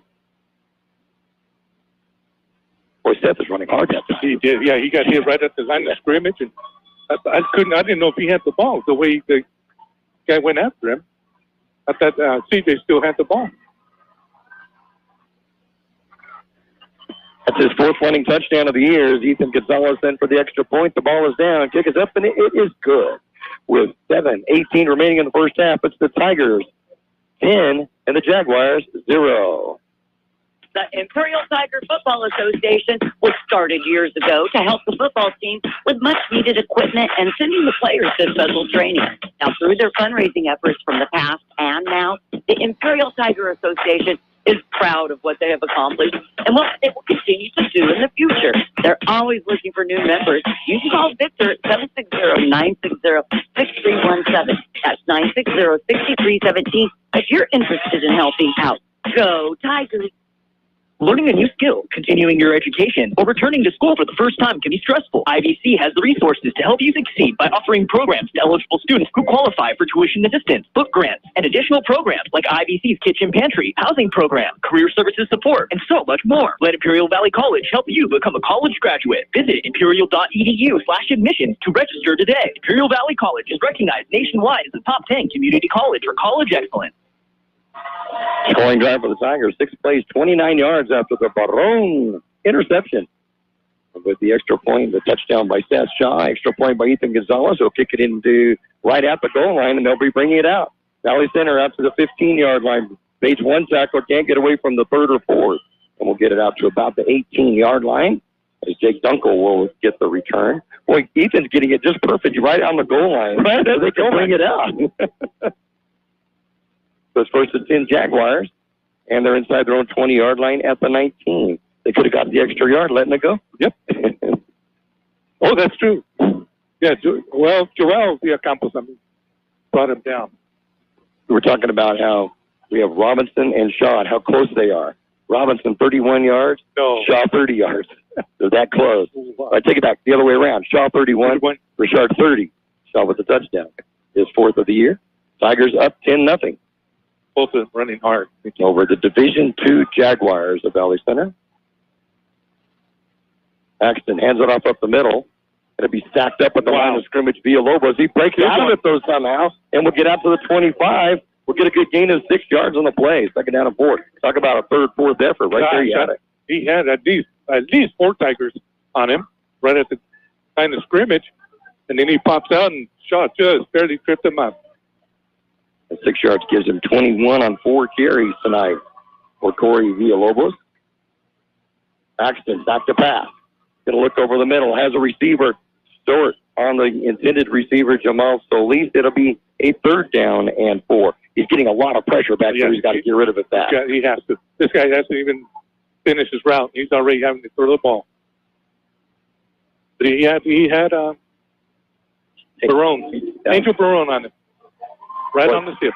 He has just been playing so well lately. It's so neat to keep mentioning these players on this defensive team for the Tigers right now. They've given up just a field goal all season long. And right now, throwing a shutout at the Jaguars with 6.5 minutes to go in the first half. Valley Center lines up. Paxton will be under center. Villalobos, the lone running back. Hand it off over right tackle. Villalobos will break through the line. Will dive his way across the 35 to the first down. He'll get out and mark him at the 37. A gain of 12 and a first down for Valley Center. That shot brought him down. Took out his leg from under him. That's not good. He's at the free safety position. We don't want that. Yeah, I go back and I talk about Don Nottingham, who played for the Colts 100 years ago, 40 years ago or so. That a running back. This guy reminds me of Mike Allstott of the Tampa Bay Buccaneers from a couple of decades back. Yeah. Hands the ball off to him again up the middle, and Villalobos will get out to about the 40-yard line. It'll be good for 3, or maybe a couple on that. It'll be a 2nd down and 8 from the 40. Aiden Shields and J.J. Jimenez come out for the tackle. We're saving that down here. That was good penetration by the Tiger front line. And then J.J. went right to the hole. I've noticed they've been staying away from Zach Ray, though. They go away from him. Villalobos stays in the backfield, about 7 yards off the line of scrimmage. Paxton goes back to pass. Steps up. Going to go deep. Has a receiver open. It's going to be overthrown at the 20-yard line. And a 3rd down and 8 coming up for Valley Center, throwing 40. 30, 40. Long pass. That was almost 50 in the air from the middle of the field, so you got to give him more than 50. He's got the ability to throw it deep. Does he have the receivers that can get there quick enough before the Tiger defense gets to him? Yes. It's kind of like the question for the night. But he's going under center and he drops back to pass. We don't see that too often anymore. No, you don't. Well, there is Valenzuela. Victor Valenzuela is here. We just brought him in, the defensive back to replace Guerrero. 3 wide receivers will go to the right side this time for Valley Center. Villalobos, the lone running back behind Paxton, it goes back to pass. Sets up in the pocket. Pump fakes. Then throws out to the right side. Going to complete at the 42-yard line. Will get the first down still on his feet to the 50. In Tiger territory, finally down at the 46-yard line. Jake Dunkel comes up with a big play for the Valley Center Jaguars and a first down at the Tiger 46. Zach Ray went all the way out to finally bring him down. Their defensive line that was wrong. There was 3 receivers and only 2 defenders out that way. One of them stayed home, right out the line of scrimmage. 3rd completion of the night on 10 passes for Paxton, but for 31 yards, that was good for 16. And the Jaguars have a 1st and 10 at the Tiger 46. 5 minutes remain in the first half. Tigers leading at 10-0, but the Jaguars on the move. Paxton, delayed handoff to Villalobos over the right side. Villalobos getting some yardage inside the 40 to the 36-yard line near the first down. Going to be a little bit short of the first down, it looks like from here. See where the referees are going to spot the forward progress. Just short. It looks to be about a foot short, but they haven't placed the ball down yet. And was there a flag? No penalty flag. I see it now, on the other side of the field. I didn't see it. And it's going to go against the Jaguars, and they're going to bring this one back. Boy, Villalobos running hard. Ooh, I like that. It's going to be a hold. It'll go from the point of the infraction. I like that little draw. You don't see that too often anymore. So it's going to bring the ball back to the Valley Center side of the football field at the 46. That'll help us a little bit. They're moving the ball now. And everything seems to be going off the right side. So it's going to be a first down and about 18 to go from the Valley Center 46-yard line. Paxton goes back to pass. That's up. Going to throw it deep again as a receiver just off his fingertips at the 30-yard line of the Tigers. And it'll be a 2nd down and 18. He's just missing them. But he had Ethan Reeves on him. Had to get rid of that too quick, along with Max Alvarez. So second down and 18 for Valley Center from their own 46-yard line. Stops the clock with 4:06 to go in this first half. Tigers 10, Jaguars 0 in the first of the Battle of the Cat of this season. Paxton will go back to pass again, gets flushed out of the pocket, rolls out to his left, passes across himself and in and out of the hands of both the defender of the Tigers, Ethan Reeves, and then also the intended receiver, Dunkel, but it's incomplete. Third down and 18 from the 46. I thought Ethan had that one. We got a timeout, the Tigers. Timeout on the field. Exactly 4 minutes to remain in this first half of play. It's the Tigers 10, the Jaguars 0.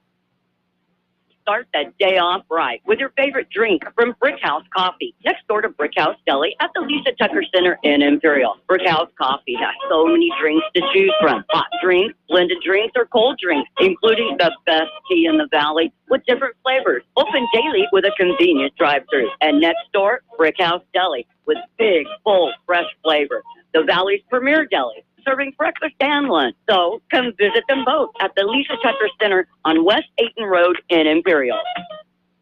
Have you been wanting new flooring but putting it off? Don't wait anymore. Derma Floor Covering has the flooring you want at blowout prices. Yes, I mean blowout prices. Hardwood plank, regularly priced $9.99 a square yard, now $3.99 a square yard, and over 1,100 square feet in stock. Select tiles, regularly priced $5.99 to $6.49 a square foot, now on sale at $1.34 to $1.99 a square foot. Stop by Derma's Floor Covering today, 220 North State Street in Imperial. Your flooring wishes can come true at Derma's Floor Covering. 4 minutes to go in the first half. Tigers 10, Jaguars 0. Valley Center looking at the 3rd and 18 from their own 46. Paxton going back to pass. That's up in the pocket. Has to get it out quick. Going to launch it long. And the Tigers almost intercepted. Almost coming up with Victor Valenzuela back at the 17-yard line. And with a 4th and 18, Valley Center will have to punt. Great job of defense by this Tigers. Victor almost came up with that because his receiver was nowhere near that. And he didn't look at first like he'd be able to ever get to it. No. You know, that was a good speed, good closing speed. So Noe Vasquez will be in to punt.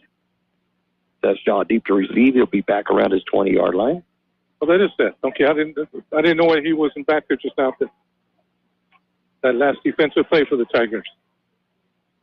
In fact, Valenzuela was in for Shaw. Low snap, but Vasquez is going to get it off. High punt. Fair catch called by Shaw. He'll catch it at the 21-yard line, falling back. And the Tigers will have the ball 1st and 10 at their own 21. So updated scores in college football, BYU 3, Baylor nothing late in the first quarter. It's Michigan 40-0 over Hawaii at halftime. And now up in Palo Alto, it's USC 41, Stanford 28 in the third quarter with 5 minutes to go. And, if you could do that, Lee, give us the top 10 college at halftime. That would be great if we could pass that along. We appreciate that. Yeah, that's awesome that he can do that for us. Like the walking encyclopedia is what I call it. I tell you, he's got it going, that's for sure. So from the Imperial 17-yard line, hand off to Rashard Robinson, makes a couple of tackles, tries to turn the corner. He's going to get near the first down. I think he's got it, George. He got it. Yes, he did. I like the way he spread that out. And he's talking about running downhill, too, huh? Gee whiz. I'm telling you, I don't want to sound like a broken record, but I love the way this kid runs. He does not run like a freshman. No, he doesn't. 10-yard gain on that one. 1st and 10 Tigers from their own 27. That gives him 40 yards on the night in 6 carries. Stays in the lineup to the right side of Tiernan, who stays in the shotgun. 3 wide to the right for Imperial, 1 to the left. Flag. And penalty flag or timeout. Let's see which it's going to be. Timeout's going to call by Valley Center with 3:05 remaining in the first half. Imperial 10, Valley Center 0.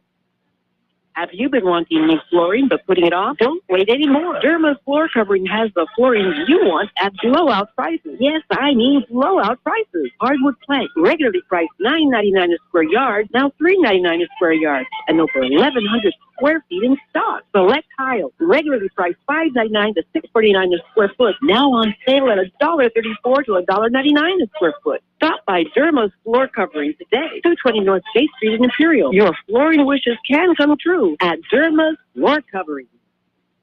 Wake up with Kxo Café, open daily at 7 a.m., serving your favorite breakfast, from omelets, pancakes, eggs benedict, waffles, and yes, Mexican breakfast too. Kxo Café serves lunch till 2 p.m. from sandwiches, salads, and yes, of course, the all-American cheeseburger. Kxo Café thanks you for voting us the best breakfast in town. Once again, you can order online at Kxo Café, El Centro, or call 760-352-9655.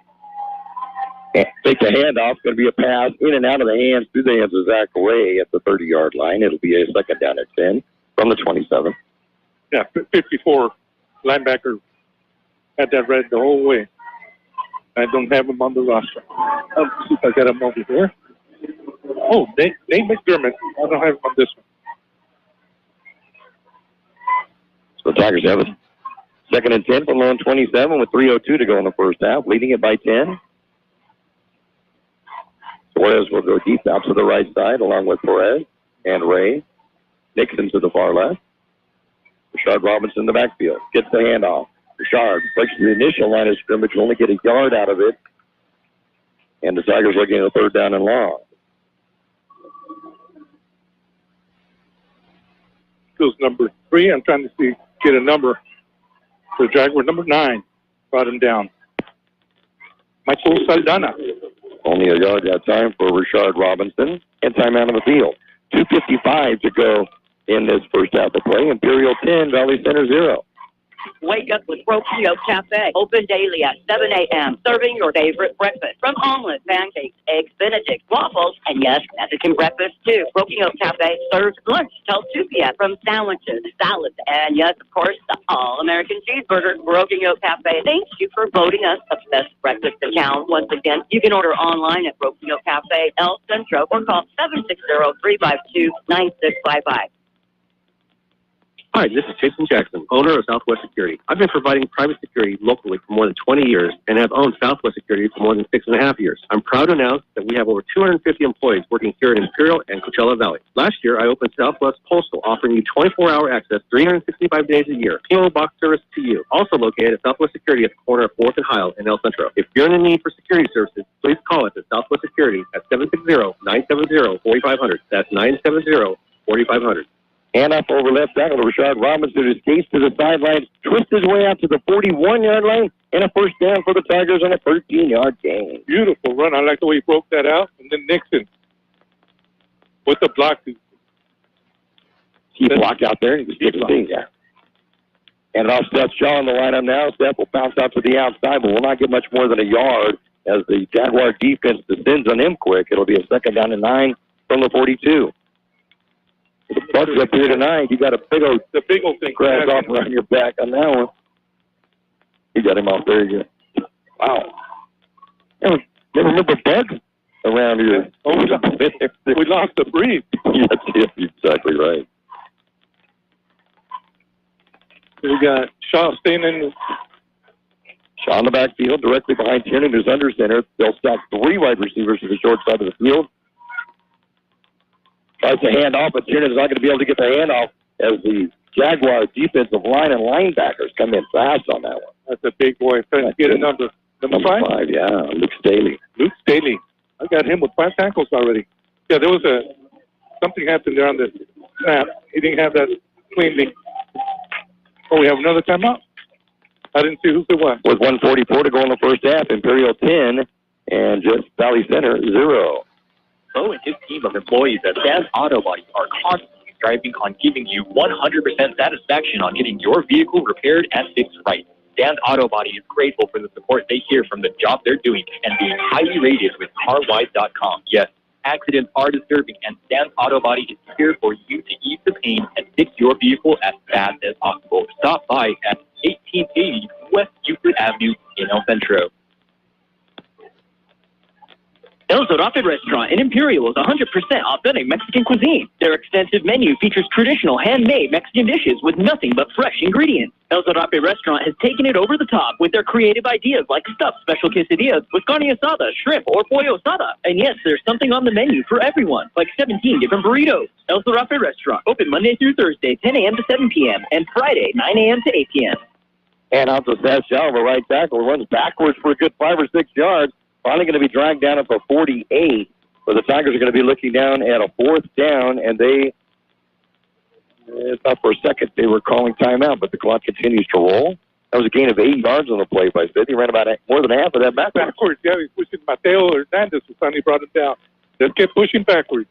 4th down and 3 for the Tigers, a decision to make from their own 48-yard line. We'll update you with the top 10 scores in college football at halftime. And we'll also look at the rankings of the different divisions in high school football during our halftime show. Plus, we'll recap the scoring and the stats, and all that will be coming up at halftime. So stay with us on that. They're going to let the clock run down, then call timeout. Call timeout and then punt. I think that's what the Tigers are going to do is punt it. So Ethan will come in for that. And with timeout on the field and 52 seconds remaining in the first half, Tigers leading it by a score of 10-0. The Imperial Tiger Football Association was started years ago to help the football team with much-needed equipment and sending the players to special training. Now, through their fundraising efforts from the past and now, the Imperial Tiger Association is proud of what they have accomplished and what they will continue to do in the future. They're always looking for new members. You can call Victor at 760-960-6317. That's 960-6317 if you're interested in helping out. Go Tigers!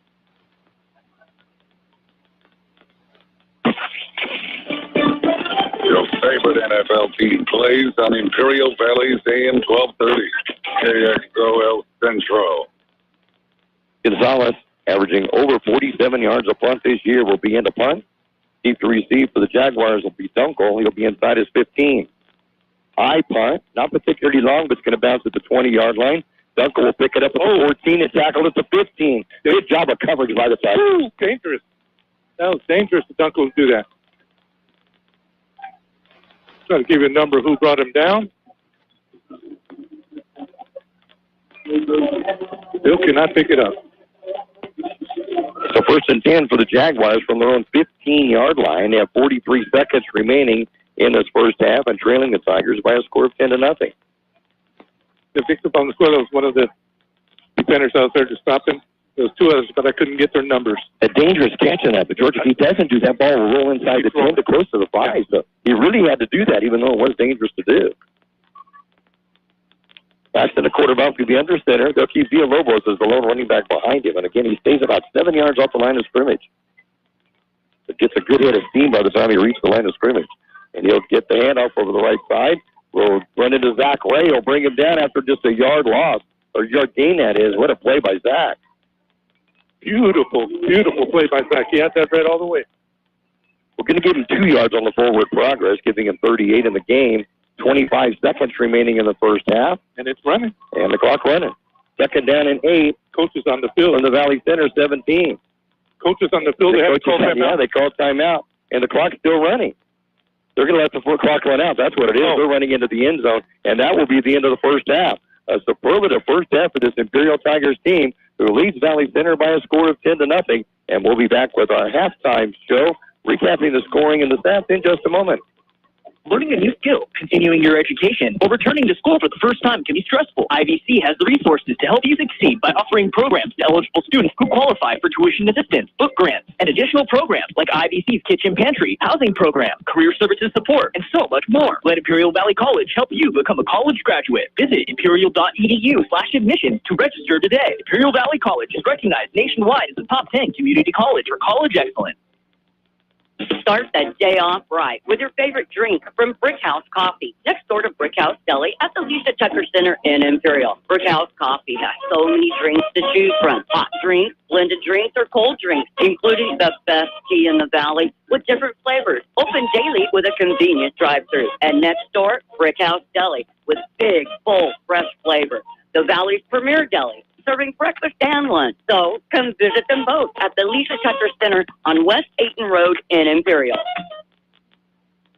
For over 60 years, the Imperial Quarterback Club has supported all sports teams at Imperial High School. The money they raise goes a long way, keeping our kids busy with school activities. Members are parents and community people who care and want to donate their time. If you would like to become a member, call Betty or Larry Zinn at 760-355-1312. That's 760-355-1312. The Quarterback Club wishes the Imperial Tigers a great season. Go Tigers!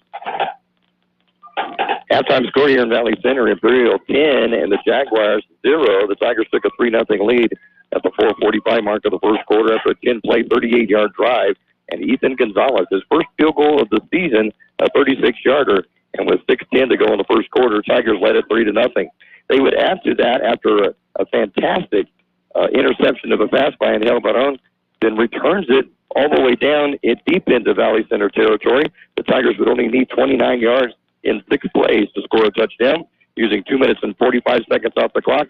Seth Shaw with his 4th touchdown of the season from 3 yards out, and with Gonzalez's extra point, the Tigers led 10-0, and that is our halftime score. Statistically, Tiernan has only thrown 3 times in the game, has completed 2 of them for 5 yards. 1 pass was completed to David Meza, the second to Alejandro Perez. That one was for 8 yards. Rushing, it's Seth Shaw leading with 11 carries, 40 yards, and a touchdown. Richard Robinson, 8 carries, 44 yards. It's C.J. Tiernan, 2 carries for 3 yards. So the Tigers in the first half, 87 yards rushing, 5 yards passing for 93 yards in the first half. For Valley Center, Colton Paxton has completed just 3 of 13 passes for 31 yards. Corey Villalobos, 38 yards on 7 carries. Noe Vasquez, 2 carries for 10 yards. So 48 yards rushing, 31 passing, for a total of 79 yards in the first half for Valley Center, and 1 turnover that was collected by Imperial. Yeah, Angel Barone with the pick. I'm telling you, the Tiger defense is for real. Yeah, they're playing outstanding ball again tonight. They've given up just a field goal so far in 2.5 games, and they're just looking very, very good tonight on a beautiful night for football here in Valley Center. And we will continue with our halftime show in just a moment. Have you been wanting new flooring but putting it off? Don't wait anymore. Derma Floor Covering has the flooring you want at blowout prices. Yes, I mean blowout prices. Hardwood plank, regularly priced $9.99 a square yard, now $3.99 a square yard, and over 1,100 square feet in stock. Select tiles, regularly priced $5.99 to $6.49 a square foot, now on sale at $1.34 to $1.99 a square foot. Stop by Derma's Floor Covering today, 220 North State Street in Imperial. Your flooring wishes can come true at Derma's Floor Covering. Wake up with Broken Yolk Café. Open daily at 7 a.m. Serving your favorite breakfast. From omelets, pancakes, eggs benedict, waffles, and yes, Mexican breakfast too. Broken Yolk Café serves lunch till 2 p.m. From sandwiches, salads, and yes, of course, the all-American cheeseburger. Broken Yolk Café thanks you for voting us the best breakfast in town. Once again, you can order online at Broken Yolk Café, El Centro, or call 760-352-9655.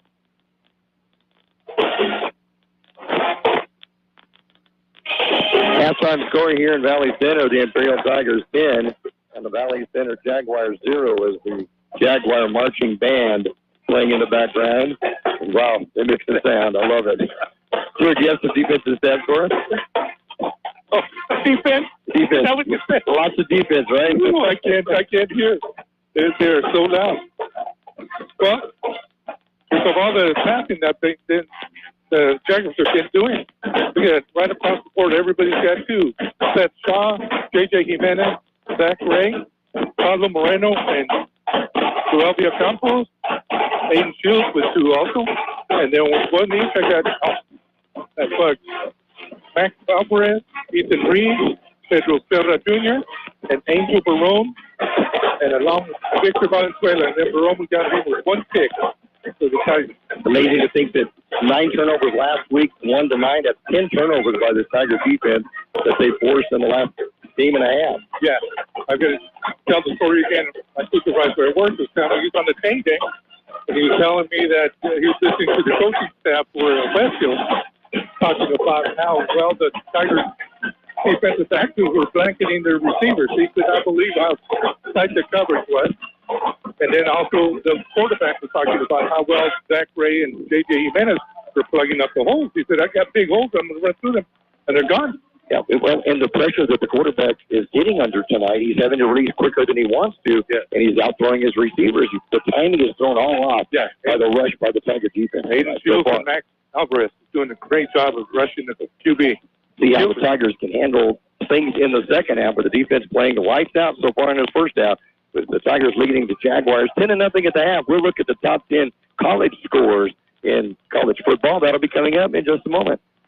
Hi, this is Jason Jackson, owner of Southwest Security. I've been providing private security locally for more than 20 years and have owned Southwest Security for more than 6.5 years. I'm proud to announce that we have over 250 employees working here in Imperial and Coachella Valley. Last year, I opened Southwest Postal, offering you 24-hour access 365 days a year. PO box service to you. Also located at Southwest Security at the corner of 4th and Heil in El Centro. If you're in need for security services, please call us at Southwest Security at 760-970-4500. That's 970-4500.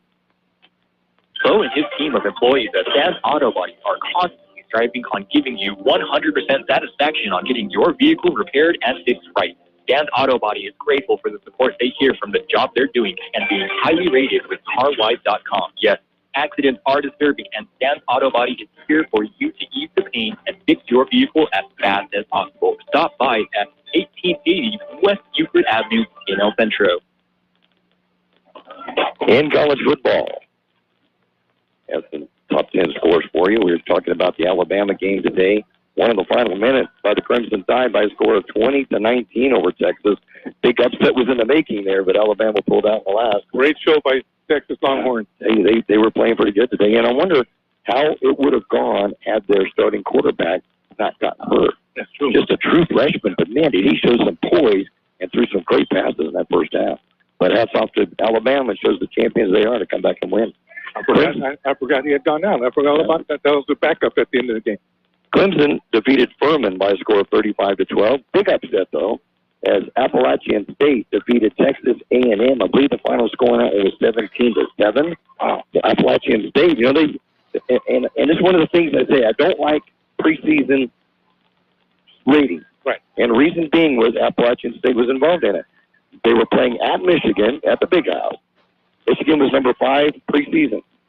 Appalachian and is leading, they were trailing Appalachian State, I think, by 3, and got a guy field goal to tie it, put it in overtime.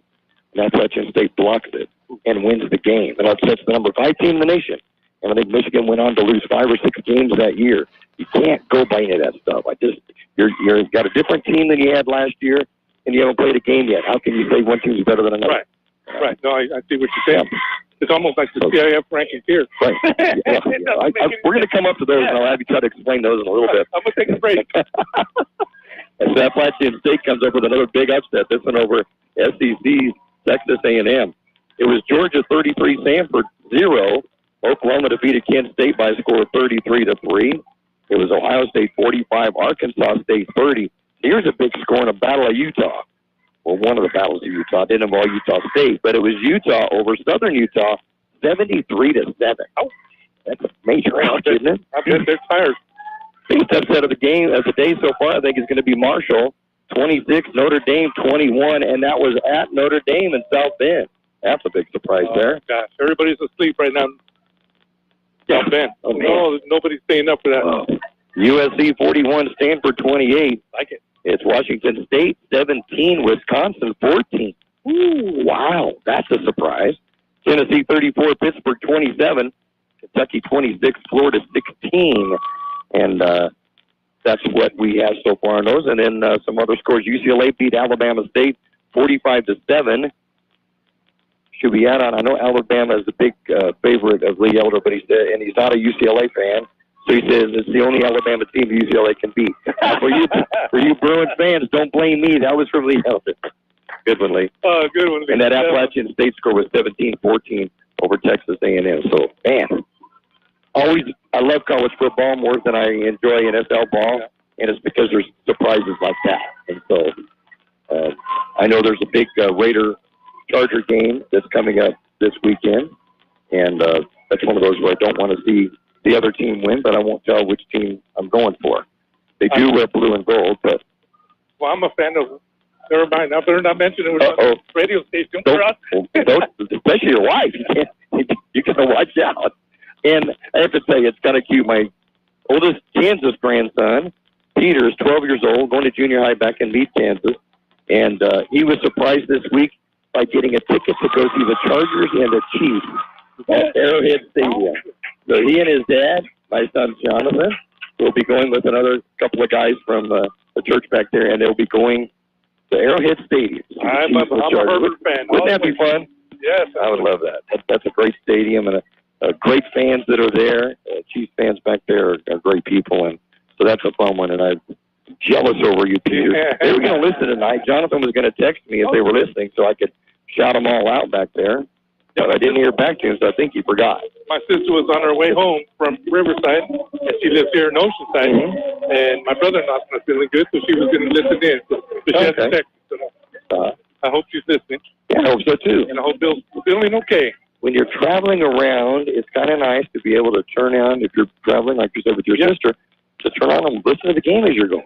I remember listening to UCLA games when I was working at Kxo many moons ago, and listening to how Dick Enberg called the games back then when he was doing the UCLA games and California Angel baseball, and I kind of tried to take what they were trying to do and incorporate it in the games that I've called. And so, and it's worked, I'll tell you. I love watching you work.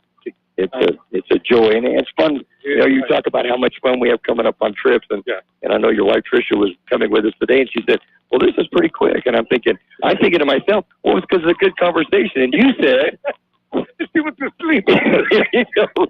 You were asleep. You said, "Only for a minute." Like, okay. We didn't take a picture, Tricia. Don't worry. That's our trips, though, Mickey. The conversations we have, that's what I love about it. I keep telling people that. We have a good time with the travels to the games, and we really enjoy the games as well. So, and the places that you've been and people that you know, it's just unbelievable. I've had a good life. I told my wife that many times. I said I've been so fortunate to have been in the places that I've been to interview people that I've interviewed. Something came up this week, and they talked about George R. Harris Men's Store in El Centro, and was it George Ramirez? Was that who it was that did everything? Well, later on, he worked at Karne and Company. Yes, he did. And when I was working at Channel 9, doing sports on Channel 9, I got to know Karne and Company well, and they would let me go down and borrow jackets. So, for those who remember me doing TV, those jackets, they weren't mine. They were Karne and Company. But anyway, they told me one time I went down to pick out some jackets, and they told me that they had an interview for me. I said, okay, who do you have? Bobby Riggs. Oh, remember Bobby Riggs? Tennis player. Who was in the Battle of the Sexes in the tennis match when he was a grandfather against Billie Jean King. Well, anyway, I got to interview him down here, and he was as lively in that interview as you would see him on TV. And there's so many memories that pop into my mind of people I've been fortunate enough to interview and be around, and it's just a joy. And one of my favorite stories that you tell is the one about Tony Gwynn. Over in Yuma? No. Which time? With the baseball. Oh, yeah. What that was Don Templeton. For your old timers will remember Don living in Imperial. And he had a baseball that he got autographs of. I think it was 13 Hall of Fame baseball players when they were doing a barnstorming tour through El Centro and played at Stark Field. Well, when there was the opportunity, when Tony Gwynn Jr. was playing in a basketball game at Poway against Rancho Bernardo, Tim said, hey, we need to go up there to get Tony Gwynn to sign my ball. And I told him, I don't think he's going to do it because those other guys are Hall of Famers from way back when. His new autograph would be different. But I said, we'll drive up there. So he and I drove on up here. We went up to Poway. Big rivalry game. Man, you talk about a rocking house. That gymnasium was rocking that night. But anyway, we got there early. We found Tony. He was with his wife, Alicia. Went over, introduced myself. He remembered me, the Hey Mickey stuff from TV. But I told him, I said, we've got a baseball here that my friend has. Introduced him to him. And I said, he wants you to sign it. I said, Hannes Wagner, who had 7 batting championships, I think, to match Tony, his name's on here too. And Tony's eyes lit up like you can't believe. But he said, I can't sign it. It'll deface the ball. It won't be worth anything. It'll be worthless. Yeah, it'll be worthless. And Tim said, I don't care. I want you to sign it. And Tony just kept saying, I can't do it. I really cannot do it. I would feel bad to try to do it. So Tim didn't get his autograph, but he got to meet Tony Gwynn and talk with him, and we had an enjoyable time with that at Poway. Kickoff for Valley Center. It's going to go deep, and it'll go into the end zone. The Tigers will take it out at the 20-yard line. And for Noe Vasquez kicking out, that's his 8th touchback kick of the year. So we got 2 kickers that can easily put it into the end zone. See, this is what I mean right here, Mickey. How do you know that the other team has 7 out of the end zone already? I do so much research and homework before a game. I told you I'd rather have much more that I can't use and not use than to not have it and need something. So I have a lot of stuff here with me. Unbelievable what you can do. And all I do is charge the cell phone. No, you do more than that. Okay, 1st and 10 for the Tigers, starting off this third quarter play, going left to right from the north to the south. Tigers in their all white road uniforms, the red helmets. The Jaguars at home in their dark black uniforms with teal piping down the pants. And the Jaguar in their black helmets. And off up the middle to Shaw. And Seth will get across the 20-yard line, will spin to the 22 for a gain of a couple. 2nd down and 8. There's number 5, Luke Staley again. Got him with the 6th tackle. He's all over that field tonight, isn't he? Yeah. Shaw will stay in the lineup. Jenna, quarterback. You know what I noticed when Nixon came out here wide, he came out wide right? His mouthpiece is hanging out. That would have been a 10 people. Oh, yeah. Takes it right into the field for a moment, then is called back to the sideline. And there's something with his helmet. He needs to get off the field goal on the far side. And then coming in to replace him real quick, Ethan Gonzalez. I think I remember seeing him coming in a wide receiver in a long while. Yeah, he'll come wide right, along with Perez. And the pass will come out to the near side. Perez is going to catch it at the 25-yard line out to the 27. Be a gain of 5 yards, but the Tigers are 3rd and 3 from their own 27-yard line. Yeah, I think Gonzalez hits his block or makes a block. He breaks that for a long gain. Second catch tonight for Perez. Shaw throws off something from his hand, it looked like. He threw off over to the side of the field, but stays into the lineup. Torres will go wide to the left along with Zach Ray. Gonzalez will stay in the lineup, will go right. It looks like Perez will go into the slot left. Go from the pistol formation. Tiernan hands it off to Shaw. Shaw looks to the outside and is caught from behind. He'll be a yard short. Valley Center's defense will hold the Tigers out 3 and out. Gosh. Staley again. Luke Staley got him from behind. I thought Seth that broke that out. Yeah, too. I thought he's going to bounce to the outside and at least get across the 30, maybe more. But yeah, great play by Staley. He's going to keep him to a 2-yard gain, and the Tigers will have to punt on their first possession. You're stopping the clock. Clock stops at 10:07, and Gonzalez has something that he needs to take over to the sideline before he can punt. Oh, they're bringing in the other punter. And Gonzalez will not punt. It'll be Robles that will come in to do the punt. That's Joel Robles, a junior on this Tiger team. And his first punt of the season. Good snap back to him. Left footed punter. Oh, nice. It's a pretty good one off. Fair catch caught at the 37-yard line of Valley Center. And that's where they'll have the ball to start off their first drive of the second half with 9:53 to go in the third quarter. Imperial 10, Valley Center 0. Yeah, I don't know why the ref sent him off like that, but it looked like he was working on the stat leg. Right around the knee area. I don't know what that was about. So Valley Center coming into this game with a 1-2 record, a Division II school. The Tigers are a lower Division III. Valley Center had a 27-20 victory over Brawley earlier this season in Brawley. They've had 2 near misses on victories as Paxton goes back to pass. Pump fake, then throw deep, has a receiver, going to complete it at the 30-yard line. This time the pass is going to be completed to Jamal Solis, and a first down deep in Tiger territory. This is the farthest Valley Center has gotten tonight at the Tiger 27. Yeah, Jerome got beat.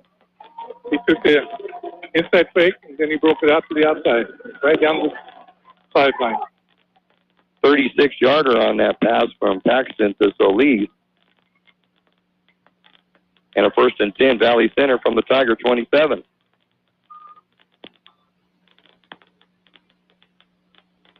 Seth Shaw just threw something else out here. See it right there, the 20 yards. What's going on? I don't know what pass those are. Villalobos behind Paxton, under center for the Jaguars. Goes back to pass. Sets up in the pocket. Going to look deep on the far side. Throws it deep and out of bounds. 2 defenders were covering Jake Dunkel. It falls incomplete. Be a second down and 10. Joel Villacampos and Devin Mesa on the coverage for the Tigers. Good job by Villacampos to get out to them. Had completion a moment ago for Paxton of 36 yards. That was only the 4th completion in the game, and it doubled up what they had in the first half. That's in 15 attempts, just 4 completions. They sure like to throw deep, though. But, they don't throw short ones. No, it really happen. Second down and 10. Paxton under center again. And it off Villalobos over the middle. Finds a crease. Gets the first down or close to the first down. He will have it, it looks like. Going to get down to the Tigers' 16-yard line. Be a gain of 11 and first down for the Jaguars. Pedro Moreno, Seth Shaw come out for the tackle. I love the way they tight end came back and took out the defensive end. Whole different team in the second half for the Jaguars, and the Tiger defense is reeling. Same thing 2 years ago. Yeah, the Tigers were up at 20-7, I think, at the half. Yeah. And ended up losing it by a field goal at the end. And up, Villalobos sidesteps the few Tigers. Will drive into the 12-yard line is where they're going to mark him down after a 4-yard gain. Second down and 6. Zachary Ray. 53 yards now, 9 carries for Villalobos. Leads all ball carriers so far tonight. 8:25. Clock continues to roll in the third quarter. Tigers leading 10-0, but the Jaguars marching down the field.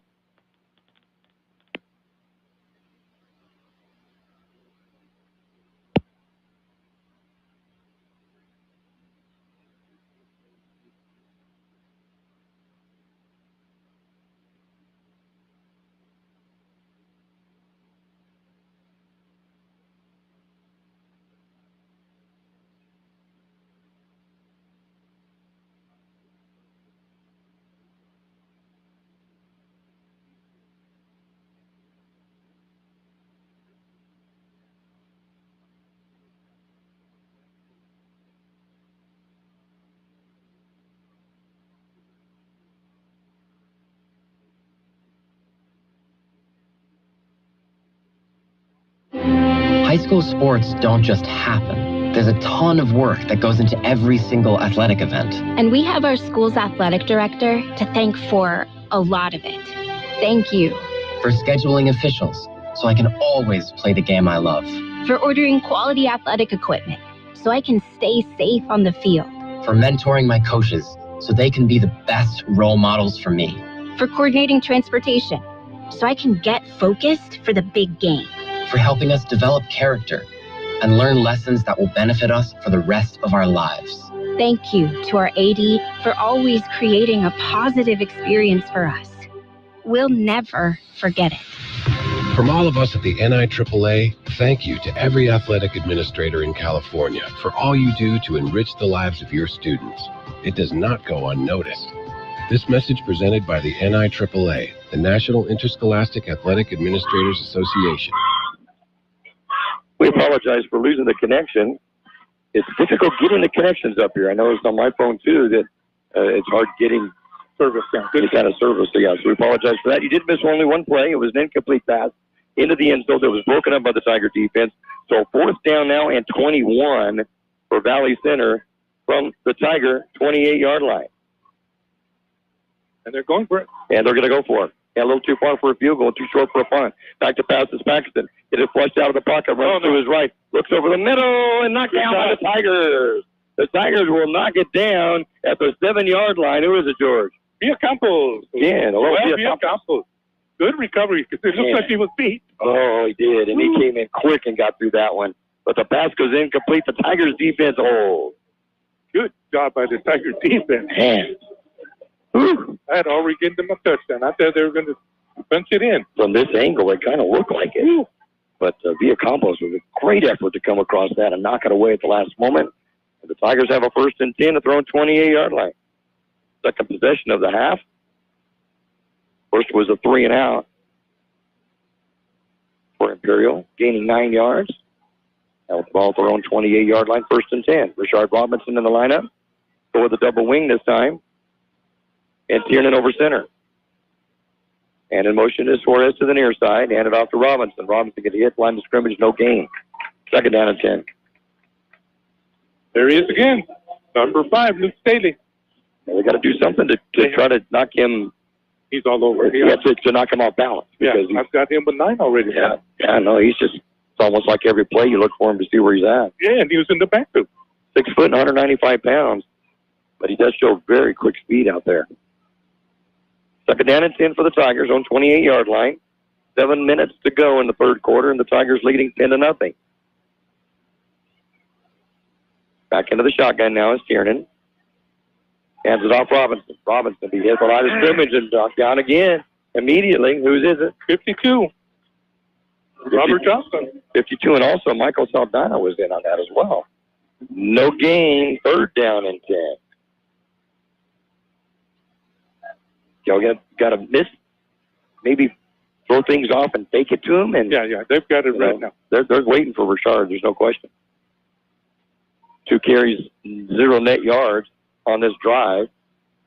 And he'll stay in the lineup to the left side of Tiernan now in the shotgun. See what the Tigers have up their sleeves. Richard goes in motion to the left, back to pass. Going to throw it out to Richard's going to go over his head. But if it would have been down, it might have got intercepted for a pick 6. As right there was Kevin Garcia. And the Tigers, for the 2nd time this half, will go 3 and out. This same play has worked twice for 1st down in 2 games. Mm-hmm. The defenders take off with the wideout, and then that Robinson, comes around and all by himself. Little screen pass. It's almost like they have one person following Richard on every play. Yeah. And they look like they're on that. He stayed home. Right here, number 7. He's right there with him.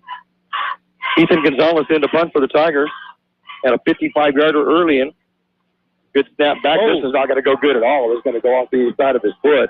It'll bounce the 50-yard line, and the Tigers are going to touch it at the 46. It'll roll to the 46 of Valley Center, and that's where they will have the ball 1st and 10, and they'll be at their own 46.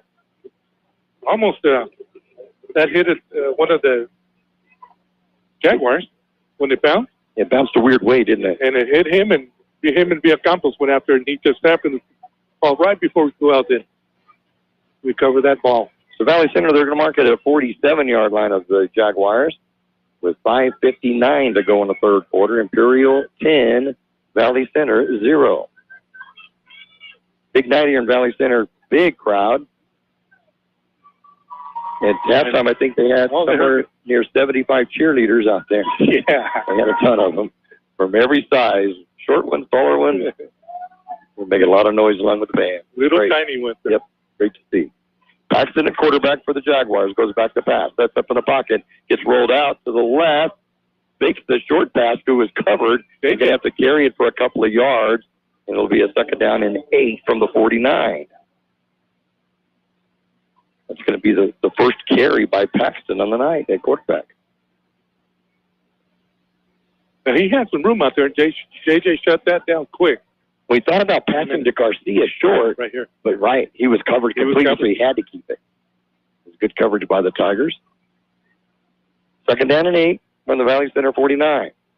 Villalobos, the lone running back behind, has 53 yards rushing to lead all rushers tonight. Paxton goes back to pass. Way back, screen pass. Villalobos gets the catch at the 49 to the 50-yard line into Tiger territory at the 45, still in his feet to the 40-yard line and a 1st down for Valley Center at the Tiger 39-yard line after a gain of 12. Both linebackers had an opportunity to get him. He got away from them. Great cut. He cut back to the middle, and JJ just ran by him. Lobos has 53 yards rushing. His first reception of the night, good for 12. And Valley Center in Tiger territory, 1st and 10 at the 39. Lobos stays in the lineup, right directly behind Paxton at quarterback under center. Handoff on the right side. He bounces off of one Tiger. Oh, man, Corey. Who hit him? Oh, Aiden It's going to be Aiden Shield. He still down, though. There he is. Just smothered him at the line of scrimmage. No gain, 2nd down and 10. I said, Corey, that's his dad. Polls with me on Thursday night with Aiden's mom, Christina. Great hit. Oh, yeah. That bug again. Like I said, he just smothered him. No gain. 2nd down and 10. Paxton, hand off to Villalobos again up the middle, like a pink crease. He's on the way to the 30, the 25, the 20, to the 10-yard line, still on his feet inside the 5 before being brought down by the Tigers. Big run by Villalobos and a first and goal for the Jaguars. Just big old holes on both sides of the tacklers. Off tackle. 35 yards on that one. Angel Barone with his wheels got up to him. He was gone. Has 88 yards rushing in the game on 11 carries, but a first and goal for Valley Center from the Tiger 4. And Villalobos bounced off on one Tiger, will drive his way down to about the 1, and it'll be a second and goal, make it to the 2. Second and goal at the 2. Well, that was Aiden Shields again. Brought him down, but he came up a little gingerly on that right knee. He's staying in, though. Aiden Shields is staying in. Paxton under center again. Villalobos behind him. Strong runner. Very strong legs. And big old holes. Good job by the front line. And Villalobos again. He stumbled. He tripped over the yard marker. I got to get it to he just stepped his foot on that one, and it'll be a loss back to the 5. So third down and goal from the 5-yard line. A loss of 3 on that one. Yeah, just stepped his foot on the artificial turf. That's basically it. Poor guy. He had bouncing that up to the outside. So it's a good thing that he did, because, there could have been some yardage there. Third down and goal from the 5. Paxton under center. Back to pass. That's up. Going to look into the corner and a run instead. Will be hit at the 3. And not who is that? Zach? And yes, Zach Wade put the wood down to him at the 3-yard line after a gain of 2. So fourth and goal at the 3-yard line after the gain of 2. What do you do? Kicker. I'd be tempted to go for the field goal and get some points on the board. 34 is going out. What a hit by Zach. Man, he came up field goal, didn't he? I think Zach felt that one too. Yeah, that was a rock. So Noe Vasquez will come in for the field goal attempt. This will be of 22 yards.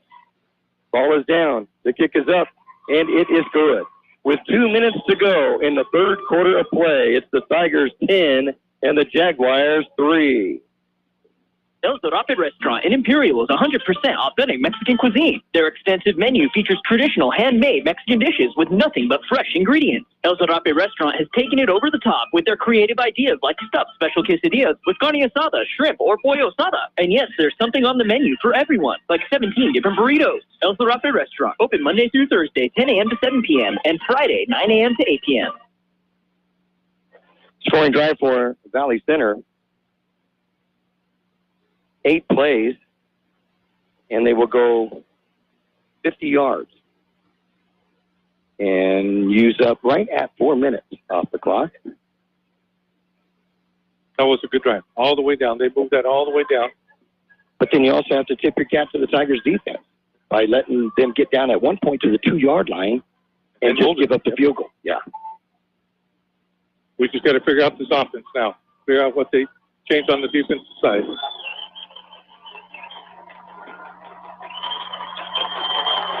Kickoff. Will it get into the end zone? Yes, it will. Another touchback. Second of the night for Vasquez. And the Tigers will have the ball first and 10 at the 20-yard line. 10-3 our score now with 4 minutes to go in the third quarter. The Tigers of the football, they've gone 3 and out on 2 possessions in the second half. To get something going. Yeah. We looked so good that first half, moving the ball right down the field, even when we didn't put it in. And keeping the Jaguars kind of off balance, you know.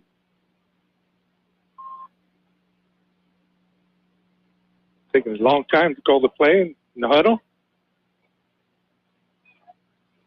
CJ going under center. Seth Shaw directly behind him. So Shaw back into the lineup for the Tigers. Tiernan under center. Man goes in motion as Richard. Hand off Richard around the left side. He's going to be hit behind the line of scrimmage. Second momentum will get him out across the 25 to the 27. A gain of 7. Second down and 3. Got a man down, number 17, who ended up making the tackle. Player down for Valley Center, stopping the clock with 1:46 to go in the third quarter. It's the Tigers 10, the Jaguars 3. The Imperial Tiger Football Association was started years ago to help the football team with much-needed equipment and sending the players to special training. Now, through their fundraising efforts from the past and now, the Imperial Tiger Association is proud of what they have accomplished and what they will continue to do in the future. They're always looking for new members. You can call Victor at 760-960-6317. That's 960-6317 if you're interested in helping out. Go Tigers! Learning a new skill, continuing your education, or returning to school for the first time can be stressful. IVC has the resources to help you succeed by offering programs to eligible students who qualify for tuition assistance, book grants, and additional programs like IVC's Kitchen Pantry, Housing Program, Career Services Support, and so much more. Let Imperial Valley College help you become a college graduate. Visit imperial.edu/admissions to register today. Imperial Valley College is recognized nationwide as a top 10 community college for college excellence. Injured player gets off on the sidelines. Mateo Hernandez gets off under his own power. Looks to be a shoulder injury, possibly. Yeah, and that's how he grabbed Robinson. Then Robinson pushed hard for the extra 2 yards. I think that's what hurt him right there, holding on. Second down and 3 for the Tigers from their own 27-yard line. Richard in motion to the near side. Fake it to him up the middle with Seth Shaw. And Shaw's going to twist his way to the 28 and going to gain of a yard. Third down and 2 from the 28. Joe Cedillo with his fourth tackle for the Jaguars, brings that down. So big third down for the Tigers right now. They have got to get a first down in the second half. Third down and 2 from their own 28. A minute to go in the third quarter. Tigers leading it by a touchdown by a score of 10-3. Two receivers to the near side. It's Suarez and Nixon, and also Rashard Robinson will come into the slot right.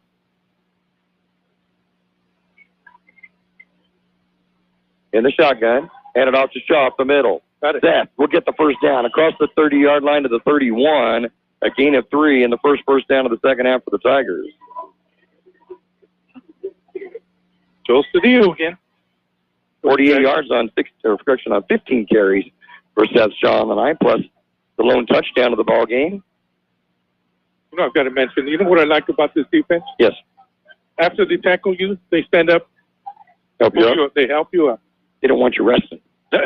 No, it's true. I remember my dad telling me that when Jim Brown was playing, that the opposing team would help him up, because otherwise he'd want to rest there a little bit. And I thought, hey, that's pretty smart. Make a hard run and lay there for a minute, get your breath, and then get up. But they're helping him up. And that's what happened here. The clock will roll down at the end of the 3 quarters. The score, the Imperial Tigers 10, the Valley Center Jaguars 3.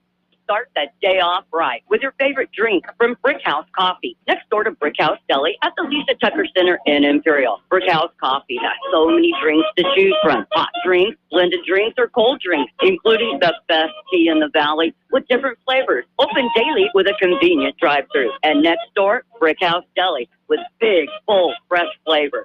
The Valley's premier deli, serving breakfast and lunch. So come visit them both at the Lisa Tucker Center on West Ayton Road in Imperial.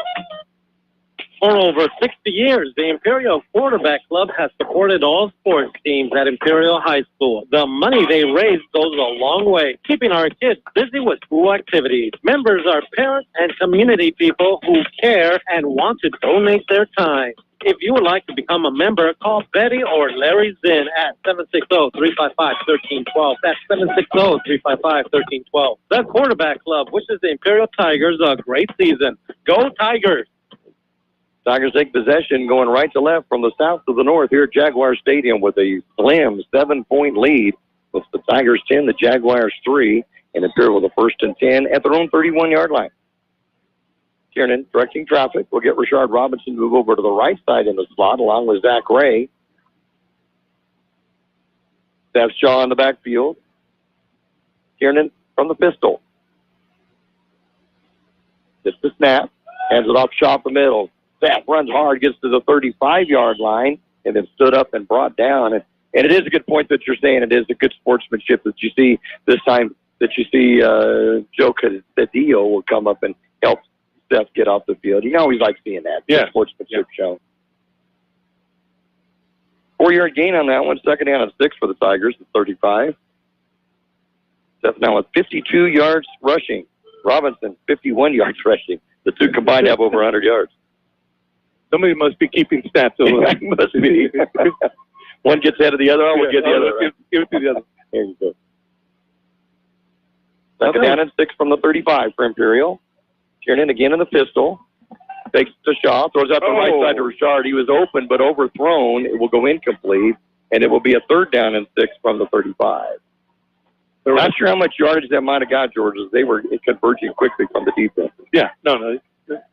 And the scary thing here is it looks like it might have been a backwards pass. That's what they're asking for right here. This kid came to this route. You know, it was really close to being a backwards pass, which would be a fumble. And we got an ant problem up here. That big old moth keeps coming at me. I'll get him, though. Okay, so we got a 3rd and 6. 3rd and 6 from the 35. Rashard Robinson in the backfield now behind Tiernan from the pistol. Pitch out to Robinson around the right side. Rashard gets hit at the 35-yard line. He'll get a couple of yards to the 37, but the Tigers will have to punt with a 4th down and 4. That was one way to get away from number 5, Luke Staley. Little option. When he broke to the quarterback, he pitched it out, got out to the outside, but number 9 was there. Michael Saldana to make the stop. So with a 4th down and 4, the Tigers will have to punt. Ethan Gonzalez will come in to do the honors. Deep to receive Jake Dunkel on the far side and Jet Staley on the near side. It's snap back. There he gets the punt off, though. Good rush by the Jaguars. And a catch caught at the 28-yard line by Dunkel, and that's where Valley Center will take over possession 1st and 10. 45, 47 yards in the air. So averaging better than 47 on the year.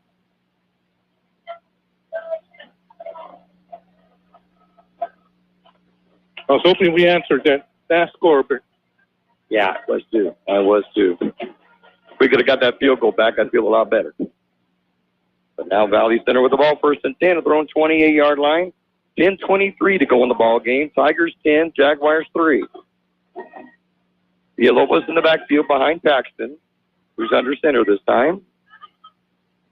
2 wide receivers to the right side, 1 to the left for the Jaguars, and they're all black uniforms. Heel piping down the side, and they have the Jaguar on the side of their black helmets like the Jacksonville team of the NFL.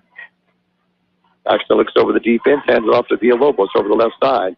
Stacked up at the line of scrimmage, but still get a couple of yards out to the 30-yard line. They're going to make it to 31 and a gain of 3, 2nd and 7. Oh, Pablo Moreno. I couldn't get the number. Pablo Moreno. 90 yards for Villalobos, closing in on his first 100-yard rushing game of the season. 14 carries, 90 yards. Tough runner. Yeah, he carried Moreno there 2-3 yards. Doesn't show. Oh, I got that in the eye that time. That bug. Big old grasshopper. He just won't leave us alone. 2nd down and 7 from the 31. And off Villalobos again up the middle. He's going to be close to a 1st down, a little bit shy, out at about the 37-yard line, a gain of 6, but a 3rd down and 1 coming up. He's just being tough to bring down. 96 yards now on 15 carries. Oof. Aiden Shields doesn't get him. He's gone. Tell you, when he's 7 yards off the line of scrimmage, he's at full speed when he gets the ball. And that's really posing a problem for the Tiger defense, especially here in the second half. 9 minutes to go. Paxton will keep it himself. Will get the 1st down. He'll move out to the 39-yard line, a gain of 2 and a 1st down for the Jaguars. Just his 3rd carry of the night, good for 6 yards, 2 yards on each of his 3 carries. And the Jaguars move the stick. 8:48 to go in the game. Tigers holding on to it, 1 touchdown advantage. 10-3 is the score here in Valley Center. Yeah, I got to give kudos to the front line for the Jaguars. They've opened up some big holes for the Jaguars. Whole different half. Yep.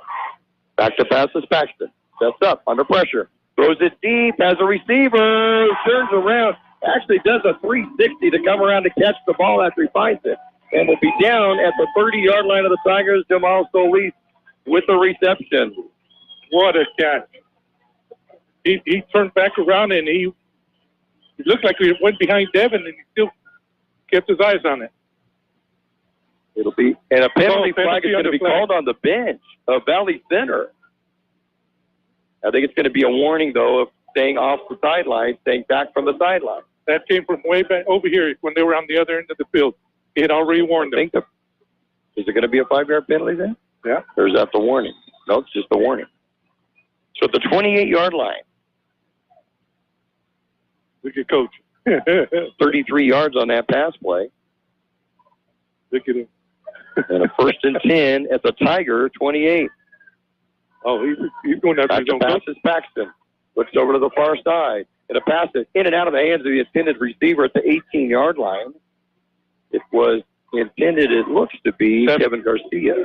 He had number 2 open. Just off to the left of him. Stops the clock with 7:59 to go. Oh, that was Dunkel. That was out by himself. Out on the flat. 112 yards passing now for Colton Paxton. Completed 3 of 8 here in the second half. But big ones, 36, 12, 33. Hand off to Villalobos to get a big hole, but the Tigers converge on it quickly and will hold him to a yard gain. Max Alvarez, that's who that was. It'll be a 3rd down and 9 from the 27. Good defense that time by the Tigers. They plugged up that hole quick. We could see the hole from here. Yeah, you could. And they plugged it up quick. Sure did. 7.5 minutes to go in the game. Tigers 10, Jaguars 3.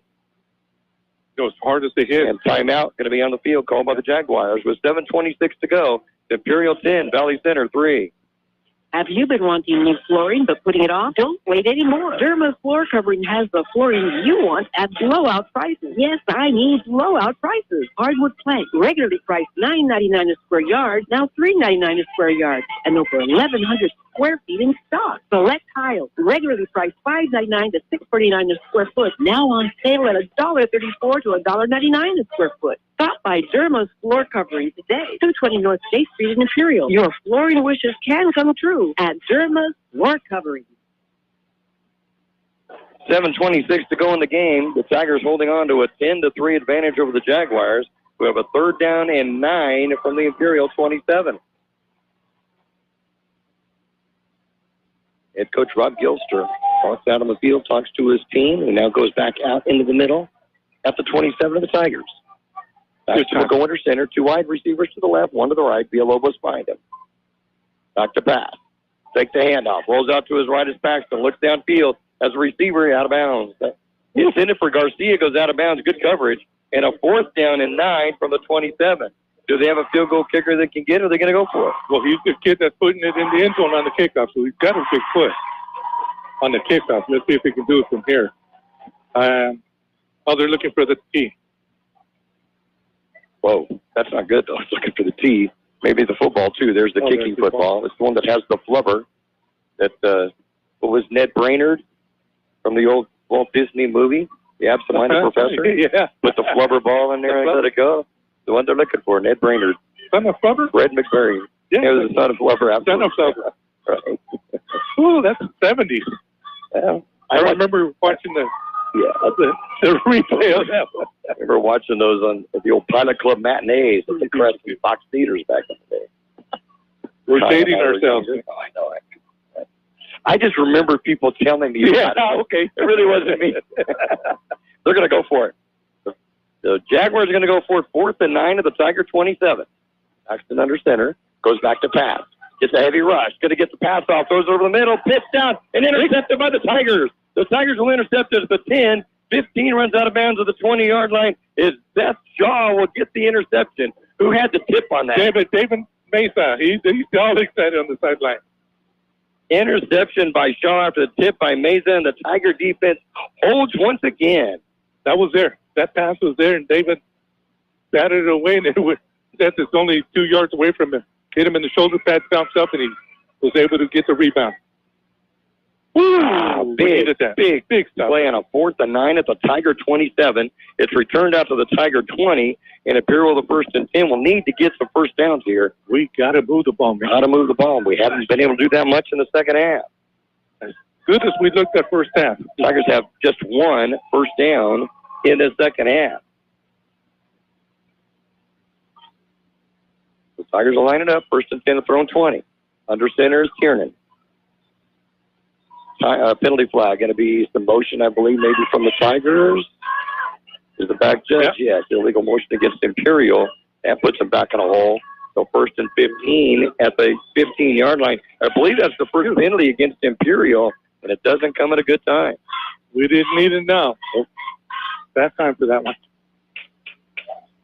They got to keep their heads, though. 7:10 to go in the game. Tigers 10. Jaguars 3. But the Tigers with a 1st and 15 at their own 15. And they've only got one first down in this whole second half. Haven't been able to move the ball. And in motion. And up the middle. Robinson. Robinson will break several tackles. Still charging onto his feet. Still moving across the 20-yard line to the 20. Wow. Almost to the 25. They're going to stay to the 25-yard line. That's a 10-yard gain, George. He carried 4 guys at least 5 yards. That makes it a very manageable 2nd and 5 from the 25. Oh, this kid is something else. That's the longest play from scrimmage in the second half for the Tigers. 63 yards now and 13 carries for the freshman running back for Imperial. Take him out of the lineup, Seth Shaw back in. Kiernan under center. Hands it off to Shaw on the right side. Almost the first down. Gets to the 29. He'll be a yard short. Got stumbled up a little bit in there. Gain of 4, but a 3rd down and 1 from the 29. I missed it. I don't know who tripped him up. 54 yards on 17 carries for Seth Shaw. Clock continues to roll. 6:08 to go in the game. Tigers up 10-3. Quick hitter right there. Big 3rd down and 1 right here. 3rd and 1 for the Tigers from their own 29. Kiernan looks at the play on his wrist. Walks around back behind him to Shaw. And then timeout called by the Tigers. With 5:49 to go in the game, Imperial 10, Valley Center 3. Wake up with Kxo Café. Open daily at 7 a.m. Serving your favorite breakfast. From omelet, pancakes, eggs, Benedict, waffles, and yes, Mexican breakfast too. Kxo Café serves lunch till 2 p.m. From sandwiches, salads, and yes, of course, the all-American cheeseburger. Kxo Café thanks you for voting us the best breakfast in town. Once again, you can order online at Kxo Café El Centro or call 760-352-9655. Hi, this is Jason Jackson, owner of Southwest Security. I've been providing private security locally for more than 20 years and have owned Southwest Security for more than 6.5 years. I'm proud to announce that we have over 250 employees working here in Imperial and Coachella Valley. Last year, I opened Southwest Postal, offering you 24-hour access 365 days a year. PO box service to you. Also located at Southwest Security at the corner of 4th and Heil in El Centro. If you're in need for security services, please call us at Southwest Security at 760-970-4500. That's 970-4500. Big play for the Tigers, 3rd and 1 from their own 29. And goes in motion, and the referee falls down. The referee that was right where the linebackers would be for Valley Center falls down. Jaguar and Nate McDermott helps get him up. I'm not sure whether they bumped into each other or what happened. Like the running back did, he just tripped on the carpet. 3rd and 1 for the Tigers. Man goes in motion to the near side. Hand it off the middle, and it's going to be against the Tigers. They move too soon. More than one in motion at a time. It'll be a legal procedure. Instead of a 3rd and 1, it's a 3rd and 6, and bring it back to the 24. Those hurt. It's 2 procedure penalties on this drive against the Tigers. I thought it was the center that moved for that. Now instead of a 3rd and 1, it's a 3rd and 6. Wow. And that's a dive bomber, that grasshopper. He keeps coming back. Wow. Well, we got several of them up there in the lights. Okay. I thought it was the same one. I thought one was picking on it, but his whole family is. 3rd down and 6 from the 24 for Imperial. This sends Suarez deep to the left, along with Ray. Perez. And Nixon will go to the far side. Shaw will be to the left side of Kiernan in the shotgun. It's the snap. Kiernan back to pass. Looks over the middle. Has a receiver, throws it short. Dolly Perez, who was open at the 31, it would have been good for the first down, but the pass is short, and the Tigers will have to punt. That stops the clock with 5:45 to go. He short-armed that. He was open. He was open. Yeah, there's no one around him. First down, all he had to do is go to his knee and he found it. Yep. He tried diving for it. It just was a little bit too low. So now Ethan's got to get off a punt. Now he's going to be punting this from about the 15-yard line. And he takes the steps forward. Jaguars deep to receive will get back into their own territory at the 40. So right now, if he can boom one, this is the time to boom it. Low snap, goes off the ground. He picks it up, will get the punt off, and the punt will land at the 50-yard line, take a Tiger bounce, and then go out of bounds on the far side at the 46. And that's where the Jaguars have the ball, 1st and 10, and they're at their own 47-yard line. Wow, we're falling apart. Making mistakes that we did not do in the first half. And traditionally, in the games between these two teams, that's what happens. That's what happens. The Tigers will make mistakes late, and Valley Center capitalizes on it. Short throw, that snap. We get a first down there, and then just try getting first downs. That's it. Can run the clock out. Now, all of a sudden, that's what defense back in the field. I was trying to tell you, two first downs. Yep. So 1st and 10 Jaguars. They're at their own 47-yard line. Good field position for them. Villalobos gets the handoff over the left side. Gets some yardage out to the 50. Finally going to be dragged down to the Tiger 48-yard line, but until there's some good yardage of about 5-6 yards. Be a second down. Yeah, right about 5. Ball placed at the Tiger 48. That will put Villalobos over 100 yards at 103 on 17 carries in the game. It's been a workhorse for this Jaguar team in the ball game. Paxton under center. Villalobos 7 yards off the line of scrimmage. Gets the call. Up the middle. Gutter steps. Then puts his head down. Breaks some tackles. Still moving. He's going to get the first down inside the 45-yard line to near the 42. And this time a Tiger helps him up. Good to see. So your first down, though, for Villalobos. Gain to the 42 and a gain of 6. First down, Valley Center. J.J. Jimenez and Pablo Moreno. 4:46 clock running in the ball game. Tigers 10, Jaguars 3. Should be a major upset if the Tigers can hold on to this lead. But the Jaguars moving down the field. Nail-biting time for the red and white. Paxton looks over both sides of the line. Goes back to pass. Sets up. Fumble. Ball bouncing around. Not sure. I think the Jaguars are going to come up with it. Villalobos alertly jumps onto the ball, but it's going to bring it back to the 46-yard line. Wow. That was kind of, actually the 45 is we're going to mark it as. It'll be a loss of 3. Joel Villacampos is the one that counts the fumble. Came in hard from the back, the blind side. Get a return. 2nd and 13 now from the 45. 3:54 to go in the game. Tigers up by 7. Oh, we almost got lucky there. 2nd and 13 from the Tiger 45. Paxton under center. Looks over the defense. Back to pass. Another screen pass. Villalobos going to catch it, but hit immediately. Tigers defense reached that one all the way. It'll be a loss on the play. Back to the 47-yard line. A loss of 2. And a 3rd down and 15 coming up from the 47. 58. That's who had it red all the way. Andres Castellum. Good job of reading that. Did you see the way he stayed home? The other three. You bet. The other 3 Tigers that rushed the quarterback, and he stayed right with that running back. 3rd down and 15 from the 47. 3 minutes to go in the game. Tigers up by 7. Tigers move defensive back personnel from one side of the field as Barone comes to the near side. Mesa to the far. Paxton looks to the sideline. They're going to audible it. Under center. Back to pass. Looks for a quick pass. Going to throw it over the middle. Has the receiver completes it. Dunkel. And gets to the 30-yard line. It's going to be a first down on the pass completed to Dunkel again. It'll go to the 31. Wow. Good for 16 yards and a first down. He is close. Good call. Good call. And he had a Tiger right on him when he threw that. I don't know who it was, but he was right on him. Needed 15 and got 16. First down, Jaguars.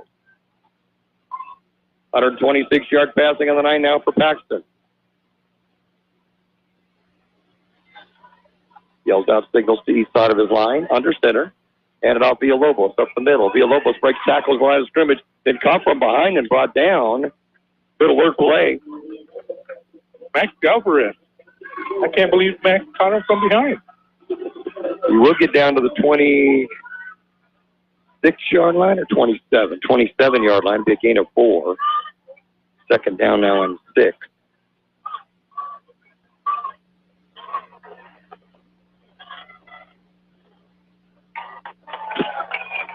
Second down and 6. Back to pass Paxton again. Looks pump fake. Now going to roll out to his left. Gets away from a tackler. Going to complete the pass down at the 12-yard line. To the 10. Still on his feet. Tries to go toward the end zone. Dives to the corner.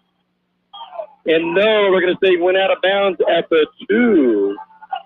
And once again, it's Dunkel. Didn't he hit the pylon? But I think his foot touched on the sideline as he dove. So it'll go to the 2-yard line, first and goal. After the 25-yard pass, where Paxton was under so much pressure on him, somehow got loose. Yeah, he created that one with his wheels. If he doesn't outrun that linebacker, Zach Ray.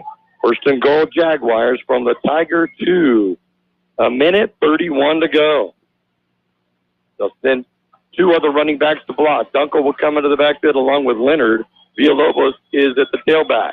He gets the call over left side. Gets hit by the Tigers and drops. At the 2-yard line. No gain. Second down and goal. Trying to get a number. Hold it. Joel Villacampos. Great stop. No gain. Second down and goal from the 2. 1:10 to go. Tigers 10. Jaguars 3.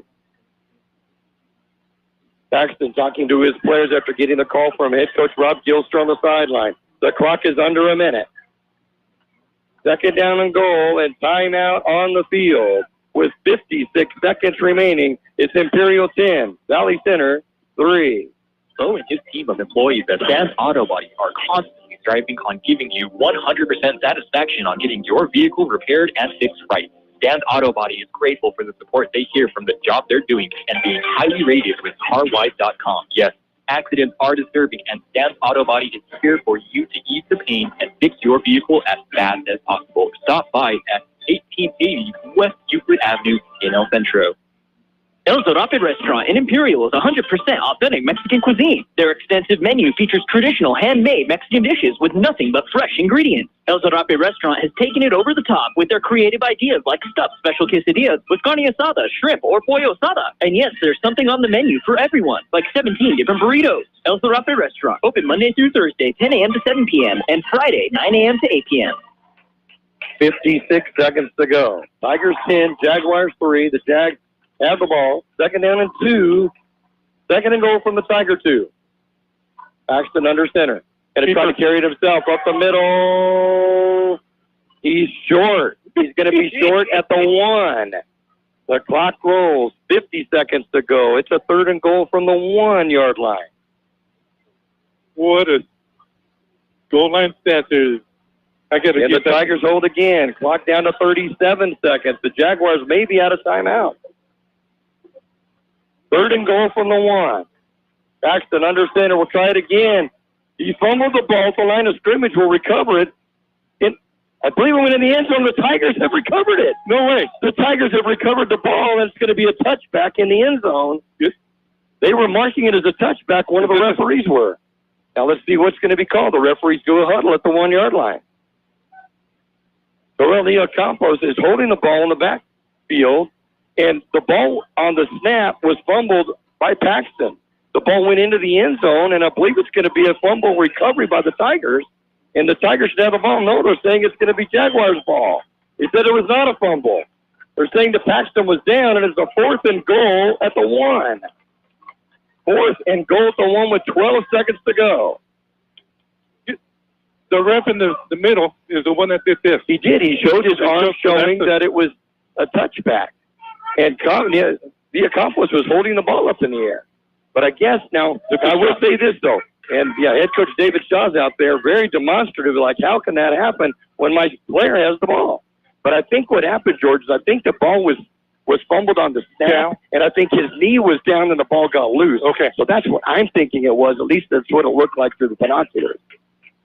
Yeah, I don't understand why the ref didn't go to Shaw from the beginning. He walked away from him. It was going to the Tiger sideline. The referees are over talking to head coach David Shaw on the far sideline, wanting an explanation. Oh, David's not now. Yeah, David's not happy about it. But that's what it kind of looked like to me as he went down, because I think he fumbled the snap. But it's going to be a 4th down and goal. This is the ball game on this one play. Tigers up by 7. The Jaguars with a 4th and goal at the Tiger 1.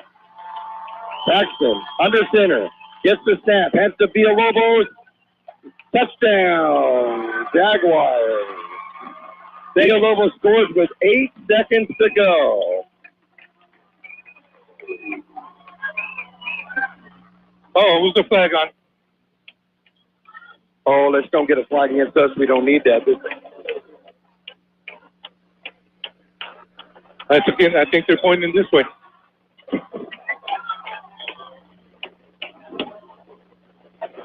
So that would be 5 yards. They have to kick from the 7, right? First touchdown of the night for the Jaguars, pulls within 1 of the Tigers.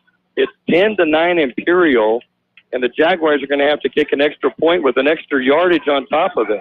Now, if it's a personal foul, George, that's a 15-yarder. Now, all of a sudden, it's a field goal attempt, not an extra point. The ball is being brought out. Referee's now going to make the mark, and it's going to be unsportsmanlike conduct against the Jaguars. That's a 15-yarder. This extra point will have extra 15 yards on us. This will be a 28-yard extra point. Oh, it'll be more than that. Let's see where they're going to put the ball down at. Should be put down at the 18. Add 7, 25. That's a 35-yard extra point for Noe Vasquez. He's got the leg for it. They got to rush this hard. Dunkel will be on the hole. Rush hard. This is it for the Tigers. They've got to try to keep this down, and no, it's not going to be a kickoff. There was a timeout called by the referee. The referees called time. Yeah, because the other ref hadn't made it back to the goalpost. We need to make it back so he could see if it went through or not. Did you see how short that kick was, though? Yeah, but I think he pulled his leg out because the head referee was to his left. I have a feeling he saw him and didn't really get a kickoff. So here it is. This is it with 8 seconds to go. An extra point from the 28-yard line. 25-yard line. That snap. It's going to be rolled out to the right. They're going to be thrown into the end zone. A receiver's there and intercepted by the Tigers. The Tigers have held at the goal line. And we're at 10-9, and now penalty flags go on the field. The Tigers team goes out on the field cheering, and a penalty flag is down at the 28 after the play was over. What happened was the snap was not fielded cleanly by the holder, Jake Dunkel. He got up and ran to the right and then threw it into the end zone. The Tigers caught it before it could get to a Jaguar. The penalty's going to go against the Tigers.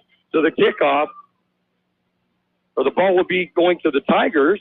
No, it'll be a kickoff, but the kickoff's going to go an extra 15 yards. So it'll be an onside one, so the game's still not over. But the Tigers lead it with 8 seconds to go. Tigers 10, Jaguars 9. Oh, will the jinx end tonight? Gosh, I sure hope will this be it? And we try to give it back to them. I was upset that they took it away from us at the... Wow, we're going to stay here at the field on this because we're going to have the ball game will come down to an onside kick. If the Tigers can cover this onside kick, game is over. There's 8 seconds to go. Yeah, they're going to have to kick an onside kick. They will get the extra yardage on whatever the penalty was against Imperial. I'm thinking it's in the unsportsmanlike conduct or some personal foul. They'll be kicking it off. Yeah, because they were all on the field. Right. They rushed the field. Which I think you can do when the game's over, but it technically is not over. There's still 8.6, and it is unsportsmanlike against Imperial. So they'll mark a 15-yarder off on that. So they'll be kicking from the Tiger 45. So still, the Tigers are not out of the woods by any means.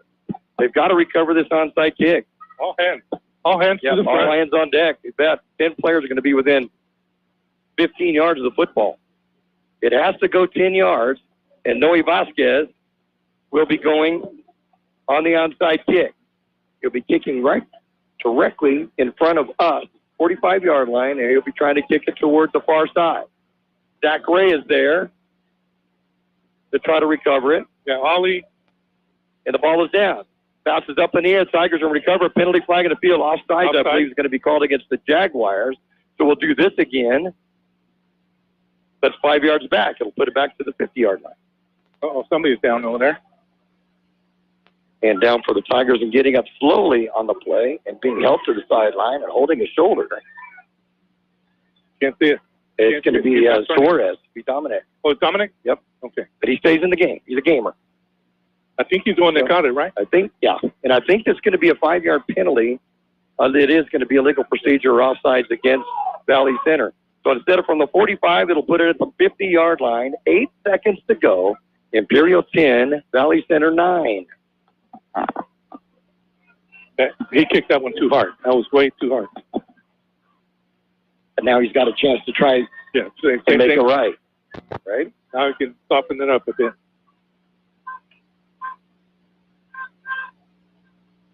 So ball be placed right at the midfield stripe. Put it on the near hash mark and try to bounce it across on the far side toward the Imperial sideline.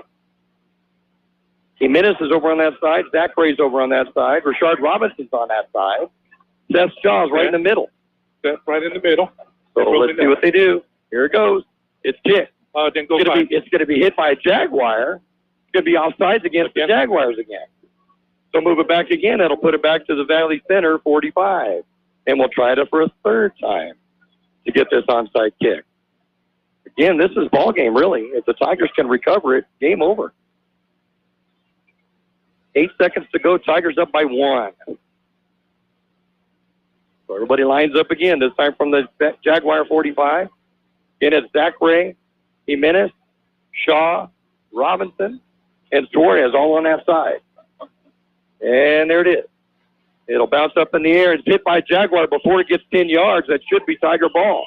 That should be the Tigers' ball at their own 46-yard line. And that's indeed what it is. The Jaguars have touched it too soon, and the Tigers will just take a knee. Shot point. Well, there's one Jaguar player that's over with the Tigers, and that is Jamal Solis. And he's now pulled away by his teammate, Jeremy Bazan. The Tigers will have the ball at their own 46-yard line, 1st and 10. They need to take a knee, and that will be it. Wow. What a game. What a game this has been. Worth the ride.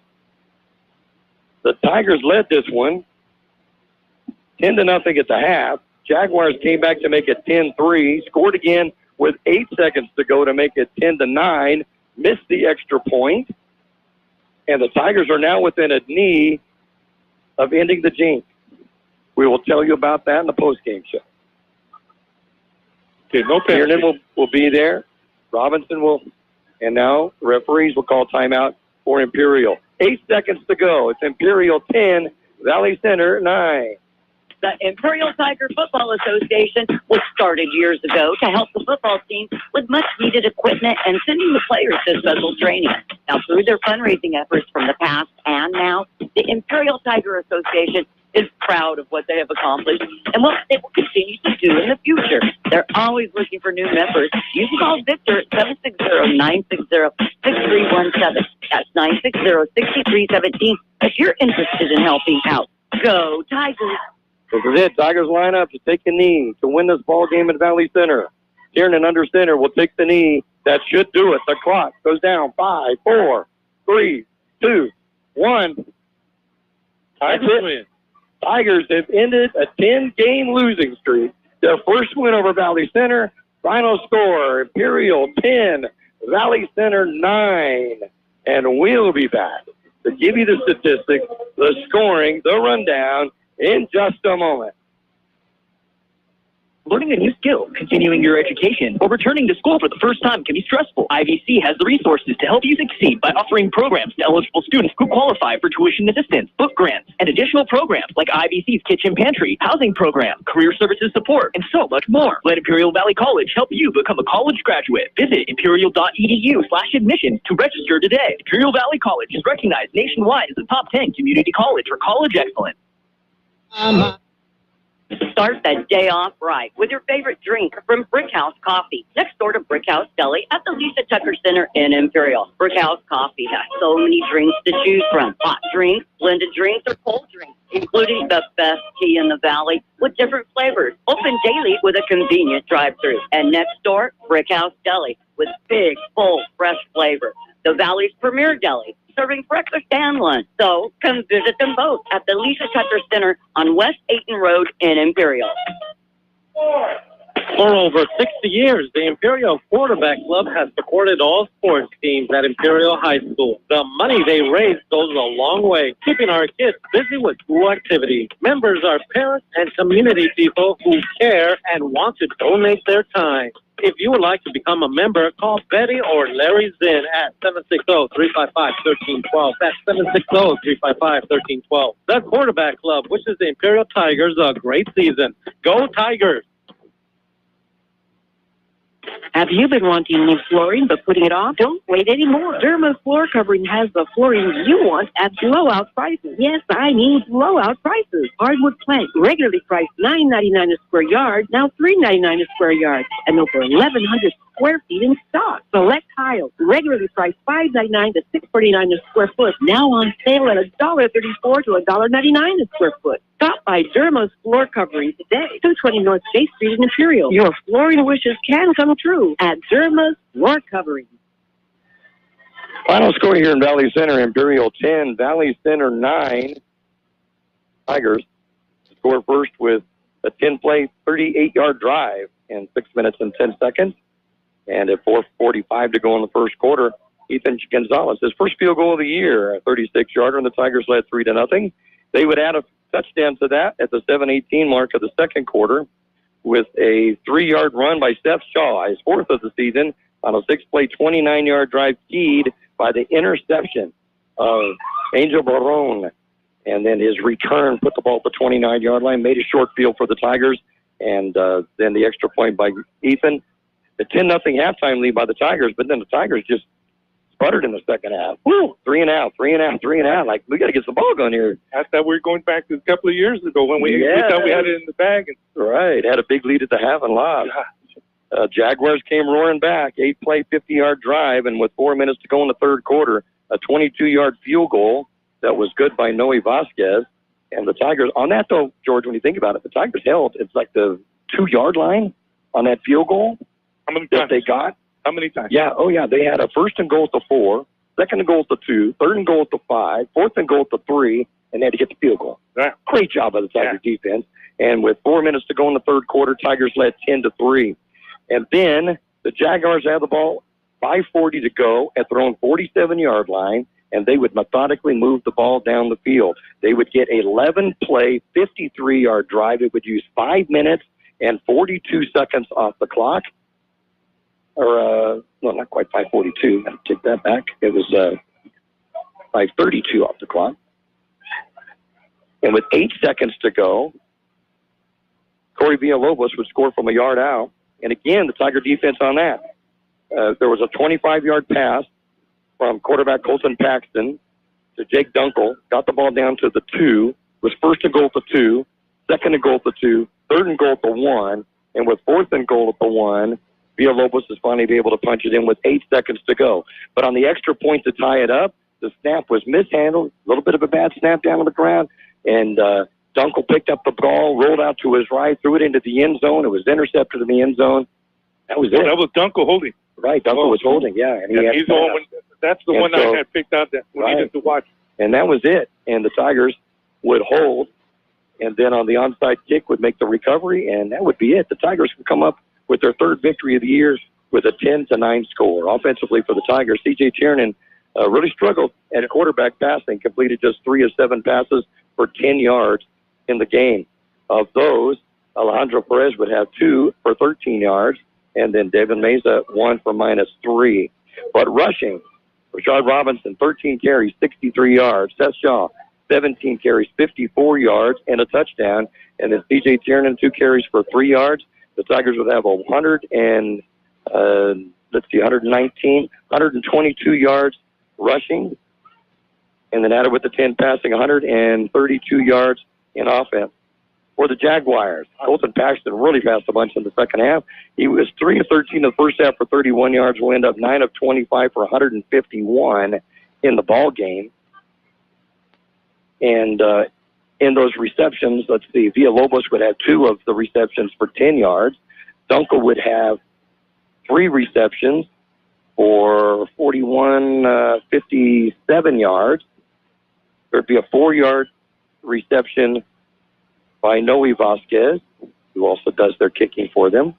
And then Jamal Solis would have 2 catches make that 3 catches for 73 yards for their 151. Rushing, Corey Villalobos, 21 carries, 114 yards, his first 100-yard game of the season, and scored their lone touchdown. Corey Paxton, 4 carries for 7 yards. Noe Vasquez, 2 carries for 10 yards. They had 151 yards passing, 131 rushing for 282 to the Tigers 132. Wow. But you still got to credit the defense with some big stops deep in their territory. And I knew we were going to be tough this year, but I didn't. After the West Hills game, I said, well, I don't know if West Hills had that much. Mm-hmm. Just proved it. Yeah. We got a heck of a run defense. Yeah. This, again, against a Division II school. This is a school that's won 5 sectional championships up here in San Diego section. And there's a Division II school that is always tough every year. And the Tigers come into their home and come up with the 1-point victory. Yeah. It feels good. We talked about this breaking the spell that the Jaguars had. We're going to tell you about that as our post-game show continues in just a moment. Wake up with Kxo Café. Open daily at 7 a.m. Serving your favorite breakfast. From omelet, pancakes, eggs Benedict, waffles, and yes, Mexican breakfast too. Kxo Café serves lunch till 2 p.m. From sandwiches, salads, and yes, of course, the all-American cheeseburger. Kxo Café. Thank you for voting us the best breakfast in town. Once again, you can order online at Kxo Café El Centro or call 760-352-9655.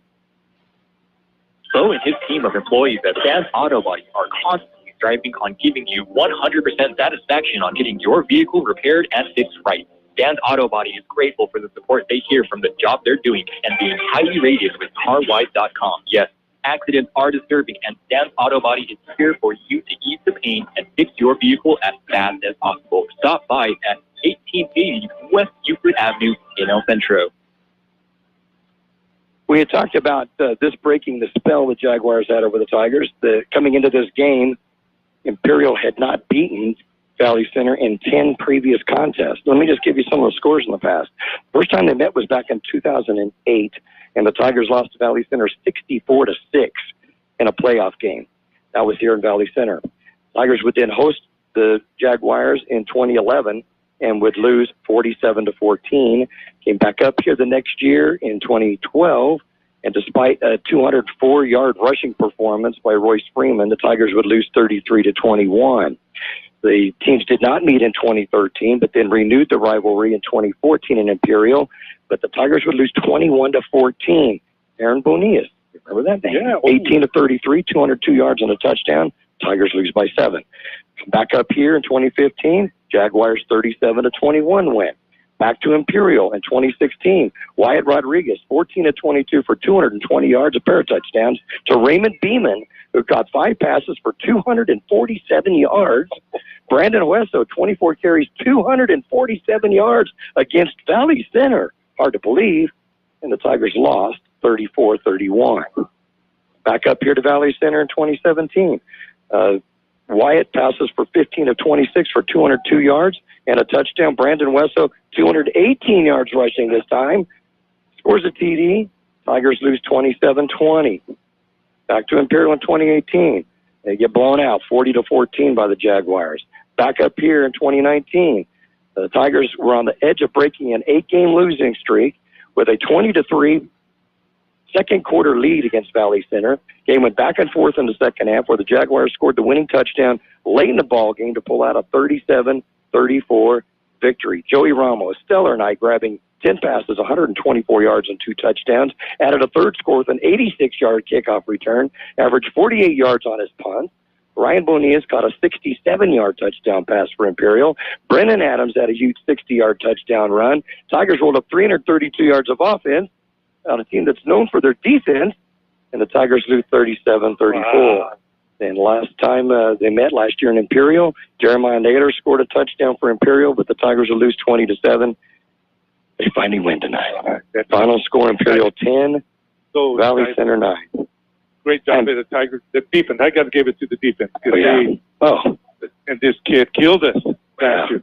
Yeah, it was. This is, when you think that they gave up one touchdown, is it? That's it. There's a team that scored 4 touchdowns against Brawley earlier in the season in their one win. So the Tigers defense to come out and just give up 9 points against a team of this caliber is just impressive.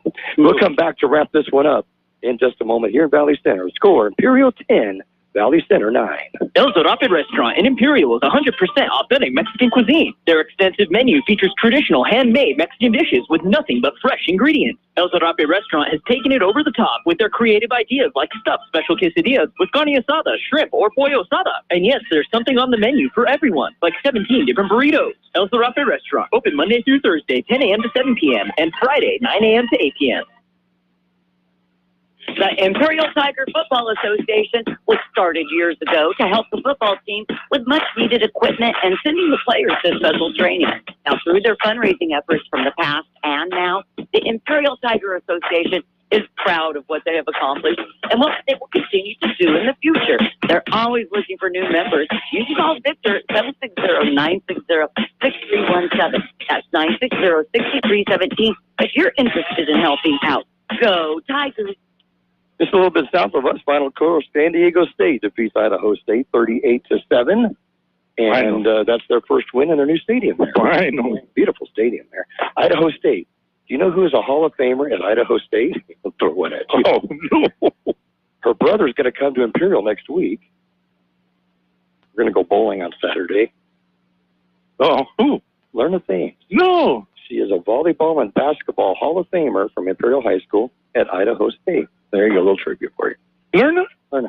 I did not know that. Yeah, Skip told me that, so I'm hoping he told me the truth. No, I didn't. You never know with him, but I think he told me the truth. Awesome. He said, yeah, there's a statue there and stuff. And wow. I said, I've got to get up there sometime to see that. We saw them play against Oklahoma a few years ago, watched the whole game in the rain. We were saturated on a 2-hour drive back, but it sure was fun with Mom and Dad. So Skip's coming down? Yeah, Skip said he's going to come down this weekend, so we're going to go try to go bowling next Saturday. And so that'll be fun to see him. Well, maybe I'll get to meet up with him sometime. What a game is. And I thought we had a home game next week. We don't. That's why we'll set this up to tell you we'll be back next Friday night. It will be at Blythe. We'll be going to Palo Verde against the Yellow Jackets. We'll be on the air on the internet at 6:45 once again and bring you the action. And hopefully we'll bring you a fourth victory as the Tigers now 3-0 on the season. The Jaguars drop to 1-3 on the season. That's unbelievable. Your final thoughts? Well, again, the defense. I got to give it to the defense this game because they made some stops when they needed to. They moved the ball down on us and came through and we stopped them. When you think about it, when the Jaguars got down a 1st and goal at the 4, if they would have got a touchdown on that third quarter drive, they win the game on that last touchdown. But the Tiger defense held them to a field goal after holding 4 downs in a row inside the 4. In the third quarter, and then in the fourth quarter, again held them until there was 8 seconds and finally gave up the touchdown. But the extra point was no good, and the Tigers come out with a big, big victory in the road. I've got to see David. Awesome. I told him, I said, we have got to beat Valley Center. He says, I know it. We've never beaten. I know it. So I'm going to be so happy the next time I see him.